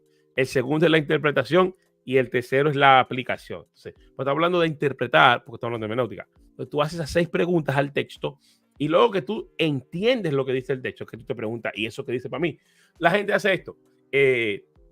Leo la Biblia, ¿qué significa para mí? No me interesa qué significó. Está bien, la lectio divina es válida. La lectio divina es válida cuando tú tienes un apuro que va a salir, va a leer rápido para ir y se acabó. Pero como más avanzado, sentarte, tienes que observación. Especifica, ¿qué es la lectio divina para los que no saben qué es lectio divina? Ok, lectio divina es una expresión en latín que es más utilizado por los católicos. Nosotros casi no utilizamos eso, pero significa lectura inspiracional. Como la lectura divina, o sea, la lectura divina prácticamente. Ajá, pero lectura inspiracional es leer para sacar un mensaje reflexivo, no para profundizar. Lectura inspiracional. Mira, aquí Suma Teológica puso los 3 pasos: observación, interpretación y aplicación. Observación, interpretación y aplicación. Entonces, la observación, usted leer el texto y anotar lo que le llama la atención, y luego en la interpretación usted le hace las preguntas del lugar a lo que no comprendió y lo que llamó su atención y lo que tiene mi importancia. Y en la aplicación es cuando usted dice, ¿y ahora qué esto significa para mí? Una frase muy sencilla que usamos mal. El Señor bendecirá tu salida y tu entrada. Me encanta corregir esa frase. La ponemos en las casas. No está mal de pedirle a Dios que bendiga a los que entran y a los que salen de la casa. Es el amuleto. Ajá. Pero cuando usted se va al contexto histórico y social, se va a dar cuenta que esa frase significa tener victorias en las batallas. Porque las ciudades se construían en lugares donde había agua y se amurallaban y se trataba de no salir de la ciudad a menos que no fuera para hacer guerra. O sea, se trataba de tener cómo subsistir dentro de la ciudad y los campos estaban bien cerca donde se podía trabajar. Incluso había ciudades grandes que tenían campos dentro de ellas, pero la expresión salir y entrar, por eso es que dice, queremos un rey que salga y entre por nosotros, porque significa pelear una batalla. Entonces, cuando dice el Señor bendecirá tu salida y tu entrada, significa el Señor te dará victoria en todas tus guerras. Es Eso muy cae diferente. Igual, es cae igual prácticamente como, por ejemplo, cuando en el Antiguo Testamento especialmente, creo que habla que el Señor pondrá a tu enemigo bajo el estrado de tus pies. Eso de bajo el estrado de tus pies en el contexto histórico del Antiguo Cercano Oriente, o sea, era un símbolo de poderío, de superioridad, de cómo los reyes, o sea, llegaban a un nivel de superioridad por las conquistas que cuando estos reyes morían, los divinizaban. Por ejemplo, uno bien conocido, el famoso Ibizuen. O sea, Ibizuen aparece en un, ¿cómo se dice? ¿Cómo se llama esta cuestión? ¿Pictogramas que se les llama? No es pictograma, men. Anyway, aparece en una tablilla de Ibizuen con un montón de enemigos debajo y Ibizuen aparece en la parte de arriba con una lo que debería ser una corona, pero en sí es un casco con dos cuernos, que los dos cuernos sabemos que era el simbolismo de poder. Pero de ahí viene o sea, poner el enemigo bajo el estrado de su pie por la superioridad que Ibizuen se consideraba que tenía, que incluso es la primera persona humana que se considera o se diviniza como tal. Pero En no el conocía mundo dice que él es mesopotámico, famoso, si no pero me yo no lo equivoco. conocía. Tú eres el siriólogo, yo no conocía. Acuérdate que yo no saco de ese mundo. No, tú tienes combate para Medio Oriente. No, mira, mano, es verdad que yo nací en el lugar equivocado. Hay malas interpretaciones que no te llevan a un problema. Ya tenemos 1 hora y 20 minutos aquí. Hay malas interpretaciones como la que tú dijiste. Mira dónde quiere entrar Eric. Mira dónde quiere entrar. Sí, claro. Sí. Pero es que eso hasta en el español viene testimonio y testigo, viene de la palabra testículo. Yep. O sea, viene de ahí también. Entonces, en la Biblia hay muchos eufemismos. Yo recuerdo que yo pensaba que Saúl entró a la cueva a amarrarse los zapatos. Porque dice que entró a la cueva a cubrirse los pies. Y yo pensaba que había entrado a ponerse zapatos, ponerse sandalia o algo, y alguien me explicó, no, que cubrirse los pies viene de cuando uno se agacha a hacer las necesidades y por la ropa que usaba se le cubrían los pies con la ropa. Entonces, cubrirse los pies es hacer sus necesidades físicas, hacer del 2. Entonces... O para los que no entienden, cagar. No, que no quería decir eso. Hacer caca. Eso es lo que quiere decir. Hacer del baño. Expulsar los desperdicios alimenticios que están en el sistema digestivo. Entonces es interesante que algo tan... eso no cambia ni nada. Mira, algo que a mí me encanta. Y Elías, hay un detalle de Elías en el Monte Carmelo. Yo acabo de leer eso esta semana, ese pasaje. Y Elías, si bien hizo un fronteo con el agua, con decirle busquen agua y llénenlo, pero hay un detalle geográfico, que es que cerca del lugar donde estaban, la fuente que había de agua más cercana era de agua salada, era un mar. Y hay un pasaje en Levítico que dice, todo sacrificio será salado con sal. Entonces, aparte del fronteo del agua, porque venimos de un periodo de sequía, Elías estaba salando lo que estaba en el altar. O sea, hay un guión cultural ahí que yo no lo agarro. A mí me lo explicaron eso y a mí nunca se me ha olvidado. Que el agua salada sirvió sí bien para el fronteo, pero también sirvió como sal. Porque todo sacrificio, y fíjate que Elías reconstruye el altar, pone un sacrificio, lo parte como tiene que partirlo. O sea, Elías estaba haciendo un sacrificio correcto como tenía que hacerlo, porque los otros sacerdotes de Baal no estaban haciendo el sacrificio correcto. Entonces, él va a hacer el sacrificio correcto de manera detallada, al punto tal que ni siquiera se le olvidó que tenía que ponerle sal al sacrificio y busca agua salada para salar el sacrificio. O sea, eso no lo vemos a simple vista. Decimos, Elías está fronteando. Elías es para que vea que se va el agua. Sí, era parte el fronteo, no lo niego, pero también el hecho de que el agua era salada era importante en ese sacrificio. Como se diría en inglés, sería un mind games, juegos mentales, juegos mentales. Ajá. Entonces, hay cosas que es bueno saberlas para entender mejor el contexto, frases que usaban ellos, pero si usted no le interesa saber tanto para pasar una hora hablando con Yaniel y conmigo, hacer un estudio inductivo de la Biblia y reconociendo que la hermenéutica es sencillamente entender bien las cosas y que el exégesis es un proceso por el cual tratamos de entender bien las cosas de manera organizada. ¿Y qué es la apologética? La defensa de la fe. La defensa de la fe. Pues la apologética es lo más básico del mundo, todo el mundo hace apologética. Hasta lo que están espérate, equivocados espérate, como tú vas a decir que todo el mundo hace apologética. No, ya, no, acuérdate de la apologética, eso es del diablo, eso lo dicen por ahí. Dile a nuestro amigo de clase que su nombre comienza con C, que el infierno no existe, para que tú veas cómo te va a hacer apologética del infierno. Chacho, me va a mandar a quemar en lo que va a hacer. No, dile al otro amigo de nosotros que su nombre comienza con C, que el Antiguo Testamento tiene muchas variantes textuales. Porque te va a hacer tu apologética también de su error. Bien brutal. Y oye, esa es buena. Bien, fíjate, no lo había pensado, pero es muy bueno eso de la apologética, porque cuando pasó lo de la pandemia, hubo un auge bien fuerte de lo que era la apologética, incluso, y fue que yo conocí lo que era la apologética, yo no sabía lo que era.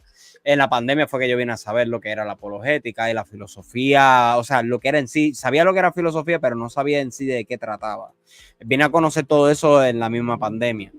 Y ahí yo me di cuenta de lo que dice Yamel, o sea, a veces, porque yo escuchaba mucho que la gente demonizaba la apologética, decían no hagas apologética, no estudias apologética, la apologética es mala, y yo pues ya yo le tenía como que esa cosita, pero yo no sabía lo que era. Entonces, cuando conozco lo que verdaderamente es la apologética, yo digo, espérate, porque nosotros hacemos apologética todo el tiempo. Ahora mismo un ejemplo, si empezamos un debate aquí entre tú y yo de X o Y tema de crítica textual o del tema que sea, tú estás haciendo una apología de tu postura y yo estoy haciendo una apología de la mía. Exacto. Estamos haciendo apologética. Ahora, que nosotros, ese es el término, o sea, que la defensa de. Ahora, que nosotros lo queramos romantizar para hacerlo ver más espiritual, pues son otros 20 pesos aparte, que pues eso ya es problema de nosotros. Hay apologistas de todas formas. Y lo que pasa es que la apologética es muy filosófica. Sí. Y cuando tú entras al rango filosófico, tú vas a disentir con mucha gente. Por ejemplo, yo no soy apologeta, a mí no me llama la atención la apologética en el sentido filosófico, porque yo no soy filósofo. William Lane Craig, o sea, porque tú dices apologética, estos fantoches del YouTube, esa comarca de pelafustanes que se reúnen a hacer a otros perder el tiempo en las redes sociales, esos no son apologéticas. Esos no son apologetas, esos son unos payasos. Pero sentarte a escuchar a William Lane Craig, a John Stott, a John Lennox, a Veli Matti, el tipo una bestia. Entonces, cuando tú veas un apologeta de verdad, tú le coges miedo a la apologética, pero no porque te va a engañar, es porque tú te das cuenta que tú no sabes nada. ¿Por qué Richard Dawkins lleva tantos años huyéndole a William Lane Craig? Porque sabe que William Lane Craig lo va a coger y lo va a hacer puro. Lane Craig es un filósofo de calibre. Claro, no, y él parte de la apologética clásica. Y él la utiliza de una manera magistral con la filosofía. Unos conceptos de Dios que la iglesia no maneja. O sea, nosotros como hermanitos no manejamos. Mira, cuando él sacó este libro, esto fue, y todavía eso hoy sigue siendo. Yo estoy de desacuerdo con él, pero. Hay cositas como todo. O sea, incluso tú sabes que yo soy uno que a mí me encanta pelear con los autores independientemente de su creencia. No que yo, mi gente, no es que yo compro libros para pelear con los autores, no es eso, es que si veo algo con lo que no estoy de acuerdo, simplemente pues me pongo a pelear con ellos. Pero cuando salió este libro, William Lane Craig, la gente ni siquiera lo evaluó bien y ya lo estaban quemando vivo al hombre, y la cosa es que él estaba tan consciente de que eso iba a pasar que él lo puso en las primeras, yo creo, 3 líneas de ese libro. Sapiens. Ese yo lo tengo por aquí, míralo por aquí, espérate. El de Sapiens. Yo no tengo libros físicos, solo me quedan algunos cuantos. Ya me pasaste, yo iba más lejos que tú. Ahí tengo Yo Sapiens. voy por el capítulo 6. No, todavía no. Yo estoy por el 3, por el Tree of Life. Creo que. Mira, ahí este. Ese no lo tengo. O sea, son libros que, mira, como todo, puedes estarlo, no puedes estar en acuerdo, pero con leerlo no te vas a morir. No te va, o sea, hay libros, sí, que obviamente, pues, personas, por ejemplo, este mismo Sapiens, yo leyéndolo acá, yo sé que una persona literalista no le conviene leer Sapiens. No. Para nada.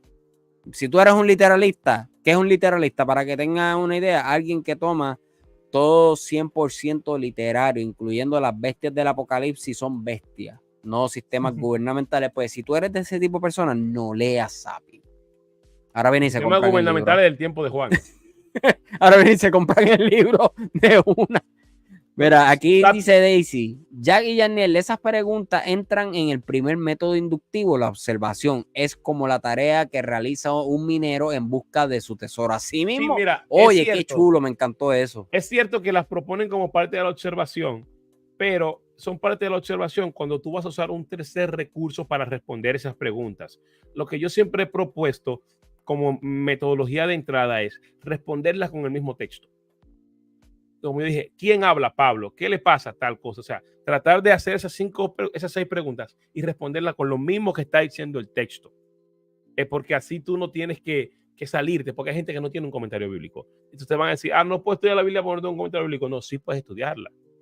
Porque, por ejemplo, cuando Pablo leía la Torá, él no tenía un comentario bíblico.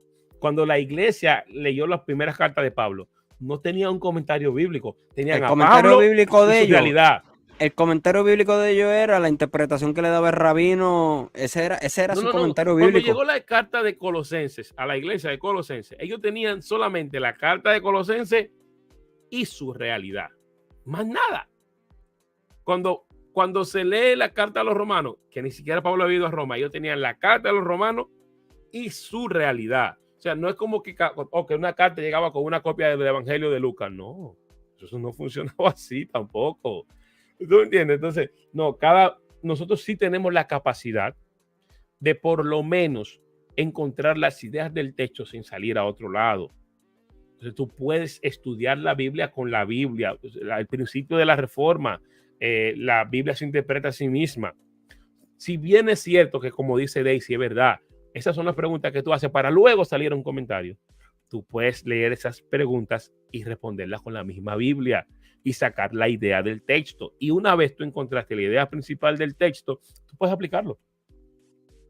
No tienes que, sí es bueno, yo recomiendo siempre, ojalá todo el mundo tuviera una biblioteca de logos como la mía, con 8,000 recursos, o como la de un amigo mío, bueno, con si 20,000 tú quieres, recursos. después de este live me pasa el password y user por WhatsApp y pues para cumplir tu deseo, tú sabes, yo quiero cumplir ese deseo para que te sientas bien. Daniel, ¿tu mamá está viva? ¿Cómo es? ¿Tu mamá está viva? Sí. Salúdamela. Bueno, tú no decías que tú deseabas que todos tuvieran esa biblioteca, pues mira, yo me presto para cumplir tu deseo. No, yo te saluda a tu mamá cuando la vea, quiero me saludo. Mira este que dice aquí Eri dice, lo importante es enriquecer ese con las diferentes posturas y no condenarlas, claro. O sea, claro que sí. Entonces sí. Dice, el comentario bíblico se usa hasta el final solo como referencia, porque los comentarios también son interpretaciones. Exacto. ¡Ave María! ¡Oh, me encantó eso! ¿Sabes qué? Los comentarios bíblicos son hermenéutica y son a base de exégesis. Y la Biblia misma tiene decisiones hermenéuticas. La Biblia es una hermenéutica. Es más, mire, mi gente, me voy más lejos. Esto que ustedes ven aquí, la Biblia, esto es una traducción. La nueva traducción viviente. Digo, la NBI es esta, no la nueva traducción viviente. Esta es la NBI. Miren, esta Biblia se escribió me voy a escuchar como una grabadora. Hebreo, griego, arameo, y luego se tradujo al arameo al griego totalmente, que es lo que se conoce como la famosa traducción de los 70 o la Septuaginta. Y saben que cada traducción es una interpretación, incluyendo la famosa Reina Valera 1960. Si usted tiene la Biblia del Oso, yo la tengo, que es la de Casiodoro de Reina. No es la Reina Valera original, la Reina Valera original es la de Cántaro, pero por lo menos Casiodoro de Reina es quien comienza el proyecto como tal. Y usted viene a ver ciertos versículos, cómo Casiodoro los toma. Y las notas que están al lado de los márgenes de la Biblia del Oso, que dejan de Casiodoro, vas a notar una muy diferente interpretación a la que se le da hoy en ciertos versículos y demás. ¿Por qué? Nuevamente, Casiodoro tenía el comentario bíblico de contexto cultural de John Walton, de Skinner. Casiodoro tenía William Barclay, tenía el comentario de Matthew Henry. Casiodoro no tenía nada de eso.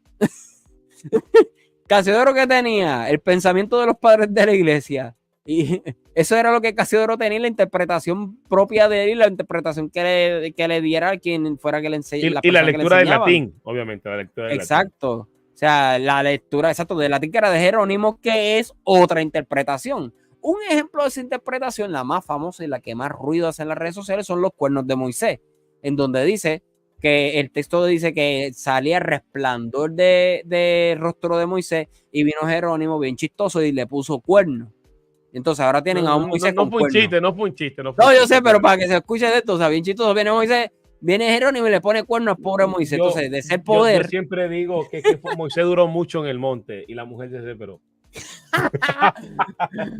Oye, me la quitaste porque yo iba a decir, los cuernos de ser poder hoy día de mala pata pasan a ser tienen otro contexto. O cuando la gente ve a Moisés con cuernos, no ven un hombre con poder, ven otra cosa, porque el contexto hombre con cuernos hoy es un hombre sin poder, como Yagmel acaba de decir. Un hombre que no puede. Exacto, es un hombre que perdió, mejor dicho. O sea, ¿ven la diferencia de los contextos? O sea, Jerónimo no tenía nada de eso, tampoco, cuando él hizo su interpretación. O sea, la Biblia que usted tiene es una interpretación. O sea, el griego original, nadie lo tiene. Como dice Daniel B. Wallace, yo estaba viendo una conferencia de Daniel B. Wallace hace poco sobre... ya no me la quiero guillar aquí de gringo wannabe, pero ¿cómo se dice? Reliability of the gospel. La confiabilidad del evangelio, de los evangelios. Confiabilidad es la palabra, confiabilidad. Ok, confiabilidad, sobre la... ¿Ah? Confiabilidad, yo dije. No, por eso, sí, que me aclaraste. O sea, sobre si, pues la charla esa era la conferencia sobre la confiabilidad de los evangelios. Daniel B. Wallace aquí admite de que no existe ni un solo original, ni uno. Y tenemos más, en el Nuevo Testamento solamente, más de 500,000 de variantes. Estamos hablando más de 500,000 variantes. Ahora, él explica bien en esta charla cómo no solamente pues, hay variantes en el Nuevo, también hay variantes en el Antiguo que superan por mucho el Nuevo Testamento. Pero aún así esto no cambia el mensaje. Lo que pasa es que porque la mayor parte son problemas gramaticales. Lo que pasa es que en el Nuevo Testamento hay más copias y como hay más copias, hay mucha más cantidad de variantes o de cosas repetidas. Ajá. Correcto. No es que el Nuevo Testamento tiene muchas diferencias, o sea, que hay muchos errores repetidos o hay muchas veces que cambia una cosa significante. Hay variantes incluso de una letra porque se copió mal o porque se copió la tinta. Exacto. O sea, como... ¿Cuál fue el ejemplo hace poco? Hace poco nosotros estábamos usando un ejemplo de una palabra que por una letra que cambia, le cambia el contexto completo. ¿Te recuerdas? Fue un miércoles, hace como 2 semanas atrás. No me acuerdo, no me acuerdo de la palabra, pero sí sé que... Pero recuerda lo que te hablo. Ok, anyway, la cuestión para los que no están, si ustedes quieren pasar por alguna sección de clase de seminario donde Yagmel y yo estamos estudiando nuevamente, ellos están exentos de todo disparate que Yagmel y yo aquí estamos diciendo. Pues puede voy comunicarse. A pasar el enlace a Andrés. Pues exacto, a Andrés le pasa el enlace. Pues ahí entonces, pues, ¿cómo les digo? O sea, ay Dios mío. Si usted quiere estudiar o tener alguna idea de lo que es estudiar la palabra, tan siquiera, aunque no lo vaya a hacer a tiempo completo, y mire, simplemente para tener la idea, pues mira, puede comunicarse conmigo o con incluso Jackmel, y pues podemos tratar de hacer algún arreglo para que usted pueda tan siquiera tener un pase y así pueda ver lo que es estudiar la palabra de una forma colectiva. No vayan a la clase de los martes, que yo los maltrato mucho. Tienen que ir a la de los martes porque esa es la que dicta Jackmel, que es sobre el origen de la Biblia. Andrés, te subiría, mano, pero voy a cortar justo ahora mismo porque tengo que hacer algo. Si no, te subía, men. Espérate, ya tú lo tienes aquí. Pero está bien, para que Andrés nos despida, como en el culto. Vamos, ya nos vamos. Mi rabino. Ya no que manda aquí, ya ni que se quede tranquilo ahí. Llegó mi rabino. Andrés, tú que acabas de llegar en el judaísmo, para que a ver si para las personas que piensen que esto es exclusivismo, cosa que no lo es, para irnos rápido porque tengo que salirle en unos minutos, vamos a darle unos 10 minutos más.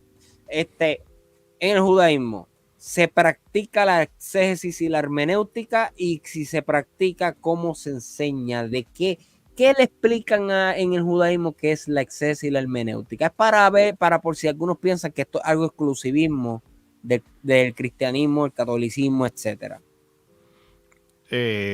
A ver, exégesis se hace, pero nunca le decimos hermenéutica en realidad. Es como un término más cristiano eso. Lo que se llama exégesis rabínica, lo que se hace de los textos en base a las interpretaciones que han tenido los sabios de Israel a lo largo del tiempo. De ahí se parte. Y de ahí se forman las reglas de exégesis, que son 13 en totales, pero se hace un montón. De hecho, la Biblia hebrea, las comentadas, para que se me entienda, las de estudio, está lleno. O sea, y cuando tú dices que estás haciendo una interpretada, pues prácticamente estás haciendo como un tipo de hermenéutica, ¿no? O sea, pues una Sí, interpretación, ¿no? La hermenéutica es la interpretación. Exacto, o sea, que vemos que algo que se practica aún en el judaísmo. Ahora digo yo, espérate, lo voy a decir bien duro.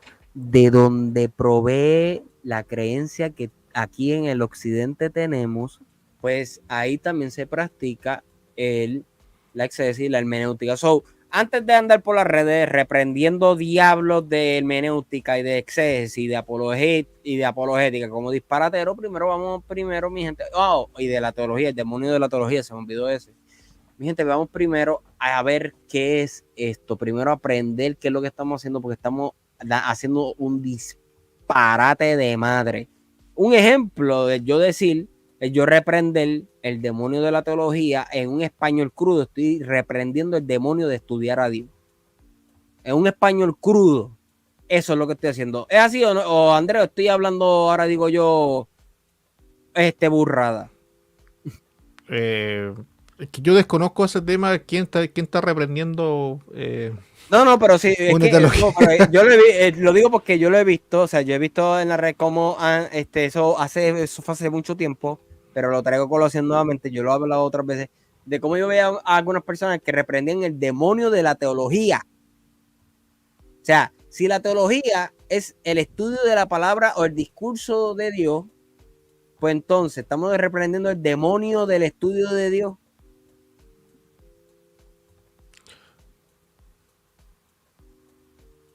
¿Qué pasó? Dejé de escuchar. No te escuchó, dice que no te escuchó, pero yo te ¿No me escuchaste?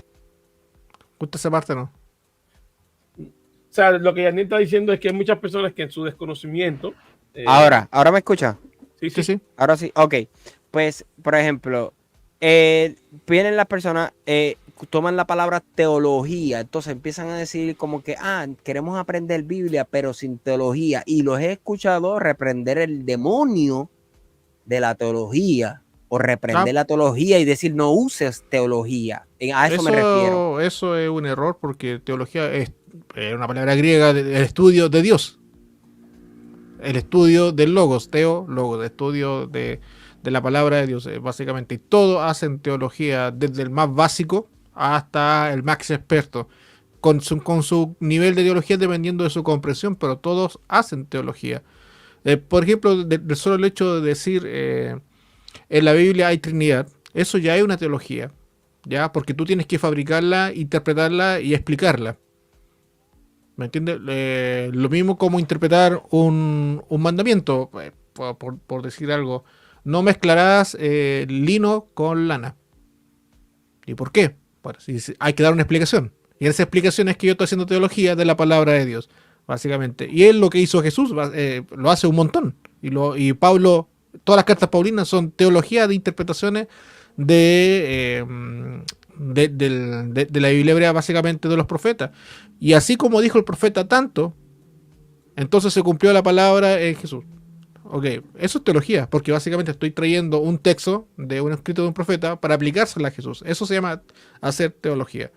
Entonces, siempre ha existido. Entonces, reprender lo que está mostrando a la persona, que básicamente, disculpen lo fuerte que suena, un ignorante del tema, porque él en contra de la teología está poniendo su teología, su forma de interpretar, en este caso, la escritura, sea él como la vea, como la interprete, porque muchas personas me dicen, no estoy interpretando, estoy haciendo un énfasis en el texto. Hacer el énfasis ya está interpretando porque tú vas a colocar tu creencia personal delante de la otra persona. Entonces, todos hacemos, por eso hay teología básica y hay por niveles. Y Jesús la hizo, los apóstoles lo hicieron, los profetas hicieron teología sobre el Pentateuco. Exacto. O sea, ahí vemos cómo yo, lo dice el diccionario, 3 diccionarios que mostré, lo dijo Jack Mel, lo dijo Andrés, que conste. Te doy un ejemplo dentro del mismo texto. Dale. Esos son los que me gustan. ¿Conocen a las 5 hijas de Zelofajad? Ya, las 5 hijas de Zelofajad están en el Pentateuco. Son las que se quedaron sin tierra. Las 5 hijas que se quedaron sin tierra, las hermanas que se quedaron sin tierra. Ok, van donde Moisés y le dicen a Moisés, ¿por qué por el pecado de nuestro padre vamos a quedar nosotros sin herencia? Es injusto. ¿Ya? De aquí la tradición judía va a decir que el pecado del padre fue la persona que andaba recogiendo leña en Shabbat y que por eso después lo mataron. Hacen la conexión. Bueno, eso es como hace conexión de 2 pasajes. Bueno, las hijas dicen, ¿por qué nosotros no vamos a heredar por el pecado de nuestro padre porque no tuvo ningún varón? Entonces Moisés no sabe qué hacer en el texto. Y le dice, ok, es una buena pregunta lo que existe de la ley que ya tenemos, que ya fue entregada, no sé cómo aplicarla. Le voy a preguntar a Dios. Y Dios le dice, las hijas de Zelofajad hablaron bien, son mujeres sabias. Ahora, esto van a hacer que ella para no perder la tierra, tienen que casarse alguien con su propia alguien de su propia tribu. Entonces así la heredad de su padre no va a pasar a otras tribus, sino que se va a mantener dentro de la tribu, y así las hijas de ella y el padre fallecido heredan la porción que le correspondía. Entonces, ¿dónde está la exégesis? Las hijas la hicieron. Porque las hijas, entre comillas, viendo la ley que tenían, se encuentran que hay un vacío legal. Hay un vacío legal y hay algo que no está explicado. Entonces ellos se dieron cuenta, Moisés, acá en la palabra que tú nos entregaste, resulta que sale este problema, nosotros nos vamos a heredar, ¿qué hacemos?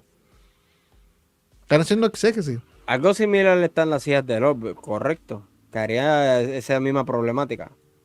Las hijas de Lot es otro tema, porque no tienen que ver con esto, sino que acá, las hijas de los Fajat se dieron cuenta que ya no van a heredar tierra. ¿Por qué? Porque la ley no estaba establecida. Ellos ya están haciendo una exégesis de un problema de un texto. Y Moisés también se encuentra con el problema. Dije, tienen razón. No sé cómo solucionar esto. Y por eso le pide a Dios ayuda. Porque es primera vez que pasa. Las hijas hicieron exégesis de un texto de una ley que ellos ya tenían, pero tenía ese vacío que había que cerrarlo. ¿Te das cuenta? Ni Moisés se dio cuenta, y fíjate, ni Dios se dio cuenta. Dijo, tienen razón, ellas son sabias, hay que hacer esto. Mira lo que comenta aquí Eric, dice, en la hermenéutica varios no llegan a la misma interpretación. Hay todo tipo de interpretaciones. Hay interpretaciones que son bien locas, que no tienen ni un sentido, y otras que tienen un sentido bastante lógico. Te voy a decir algo. Yo como Daniel dijo que va a terminar, yo voy a decir esto, para decirlo y que nadie lo recuerde. Yo escuché, cuando yo estaba más joven, yo iba a una iglesia de esas bien conservadoras, que, o sea, somos latinos, en mi país hay muchas personas con el pelo crespo, así como yo, Entonces las mujeres no se pueden alisar el pelo, porque es pecado. Y no se pueden pintar las uñas, no se pueden pintar la cara ni nada. Y yo escuché un predicador decir que cuando Jezabel murió, los perros le comieron todo menos las manos, los pies y la cabeza. Y entonces él dice que se pone así bien inflado y dice, yo le voy a explicar por qué. Y fue porque Isabel tenía las uñas y los pies pintados y el pelo derrizado.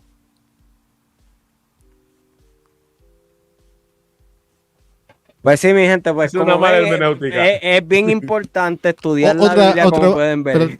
y ahora sí, otra mala hermenéutica, que esto tiene que ver con el racismo, para que se entienda. Mucha gente por muchos años se enseñó, incluyendo en el judaísmo, se enseñó que la marca de Caín era la gente de color. Oye, eso es cierto, eso yo Pero- incluso lo llegué a creer, porque a mí se me enseñó. Apago mi cámara porque estoy maldito. O sea, Pero- yo lo llegué a creer porque a mí se me enseñó, no lo llegué a creer hasta una edad muy alta, pero sí recuerdo una edad ya cuando estaba bien niño, que yo lo llegué a creer, no que yo veía a la persona de color mala, sino que lo veía como, que cómo se presentaba. Varias personas aquí puede que se molesten conmigo, pero es honestamente, o sea, lo veía como eso mismo, como una maldición en la persona, porque Ya, eso, es lo que eso se enseñaba. pero eso es una mala lectura del texto, porque resulta que si leemos en hebreo, Adán no era blanco, no era rubio, no era negro, ni amarillo, era rojo. Dice Dam. Dam es Adán y sangre. Edom. Adán y Edom es lo mismo. Adam, bueno, y fue hecho de, no recuerdo el pasaje ahora, pero dice que ocupa la palabra Adam, no me acuerdo en qué pasaje, se me olvidó justo ahora. En Pero Adam Génesis 2, significa, cuando es tomado del polvo, de la arcilla, ocupa la palabra Dam. Dam significa rojo y también significa sangre. Entonces, la interpretación lógica sería que Adán fue tomada de tierra roja, por eso se ocupa la palabra arcilla. Entonces, Adán es rojo. Y del rojo pueden salir los otros colores perfectamente. Entonces, cuando se sabe que aquí estamos haciendo exégesis. Si Adán fue creado rojo y no fue creado ni negro ni blanco, entonces el color original del hombre es rojo. Y por eso nosotros nos ponemos rojo cuando nos enojamos, porque de ahí sale el hombre. El hombre viejo, el hombre El hombre viejo, primitivo. la el vieja hombre viejo. criatura. Sí, la vieja criatura. Entonces, yo me pongo pero- rojo, yo me pongo morado. entonces la marca de Caín no tiene que ver con el color. Tiene que ver con Es que otra acuérdate, cosa. Yamel, tú estás maldito. Sí, estoy maldito, estoy maldito. Yo no puedo morir. Oye, mira esto que dice, y esto yo lo puedo comprobar porque yo estudié 3 años con los mormones. No fui mormón, pero sí estudié con ellos. Los mormones así lo interpretan, que los que son de color, son la maldición de Caín. Sí, eso cambió A en todo uno caso se les ahora. daba así. O sea, Eso eso cambió. sí, no, eso cambió. Pero que en la lectura de ellos, eso sí está. Ahora, la interpretación, sí. Como dijo Andrés, cambio, pero sí se enseñaba un tiempo. O sea, Sí, no no te veía hace un mucho. mormón de color, ni hispano, era Ni imposible. hispano ni nada, no hasta hace mucho tiempo, eso cambió. Pero bueno, eso es básicamente O sea, que la yo no podía ser interpretación. mormón. Antes no podías. Yo tampoco. Bueno, No podía tener esposas espirituales. No, ¿Que no. tienen pasos espirituales? Sí, es otro tema de esta conversación. Está bien.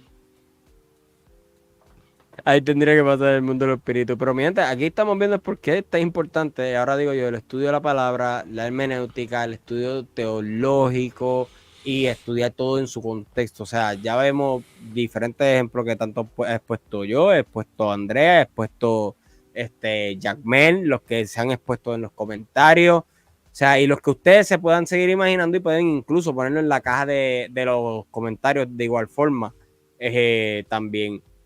¿Qué ejemplo ustedes tienen de alguna mala interpretación, de alguna mala exégesis que hayan escuchado? O sea, ¿qué ejemplos tienen? Pueden dejarlo en la cajita de comentarios. Yo sé que son muchos los que hay. Pero aquí vemos entonces por qué amerita estudiar la Biblia, hacer teología, porque amerita hacer exégesis, porque amerita acudir a la hermenéutica, o sea, porque amerita ir a la historia para conocer el contexto de muchas cosas, como el ejemplo que dio Andrés. O sea, amerita conocer. Ahora, como dijo Jack Mel ahorita, esto es para las personas que quieran adentrarse en el estudio y comprender Ahora digo yo, la Biblia estrictamente bien en su contexto. Ya si usted lo que desea, pues simplemente un estudio de devocional de la Biblia y vivir su Biblia de esa forma devocional. It's okay, eso está bien. O sea, Y no está mal, o sea, no está mal. no está mal. Por eso digo, o sea, está bien, eso está perfecto. Ahora, si se va a meter en este mundo, como digo yo, o sea, si va a Si quiere abrir un canal de YouTube, para estar hablando. Hablar disparate. Y cruzar el charco, pues tiene que conocer estos términos para no estar disparateando, o si va a interactuar con el mundo académico, por llamarle de como se le llama erróneamente, porque para mí eso es una forma errónea, porque para mí cuando se le llama así a la persona que usa este tipo de términos, pues se hace de forma despectiva normalmente.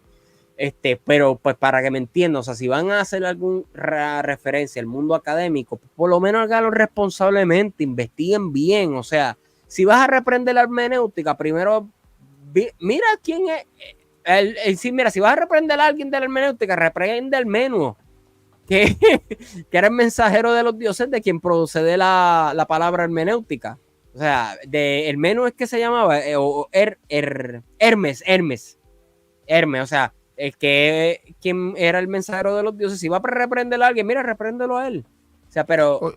Oye, Irak, mándame la Net Bible que quedaste a regalármela. Oye, eso es cierto. Hay testigos de eso, oculares. Así que mi gente, Yanmel, no sé si tiene algunas últimas palabras antes de despedirnos. Nada, cero. ¿Tú siempre tienes algo interesante que decir? Estoy interesantemente compungido por el hambre. Ah, bueno. y entonces Andrés de Torah en el Jardín, ya iba a decir del Jardín, es la costumbre. ¿Algunas palabras antes de irnos? Nada, estudien, lean, compartan y no hagan caso a lo que escuchó Yadniel. No busquen, no consuman esos canales. No lo hagan, por favor, no lo hagan. Y el Antiguo Testamento tiene más variantes que el Nuevo. Pasen buenas. Así que mi gente, nada, nos vemos. Denle en compartir. Chau. Espérate. Chao. Espérate. Daniel, ¿cómo fue que dijiste la otra vez? Espérate. A ver. Ay. ¿Dónde queda? Cierra. Me quemo. Bye, sopa de macaco, señores. Ya, chao. Chao, mi gente. Dejen su like y compartan. Bendiciones. Hasta la próxima. Los amo. Aunque verdaderamente algunos no.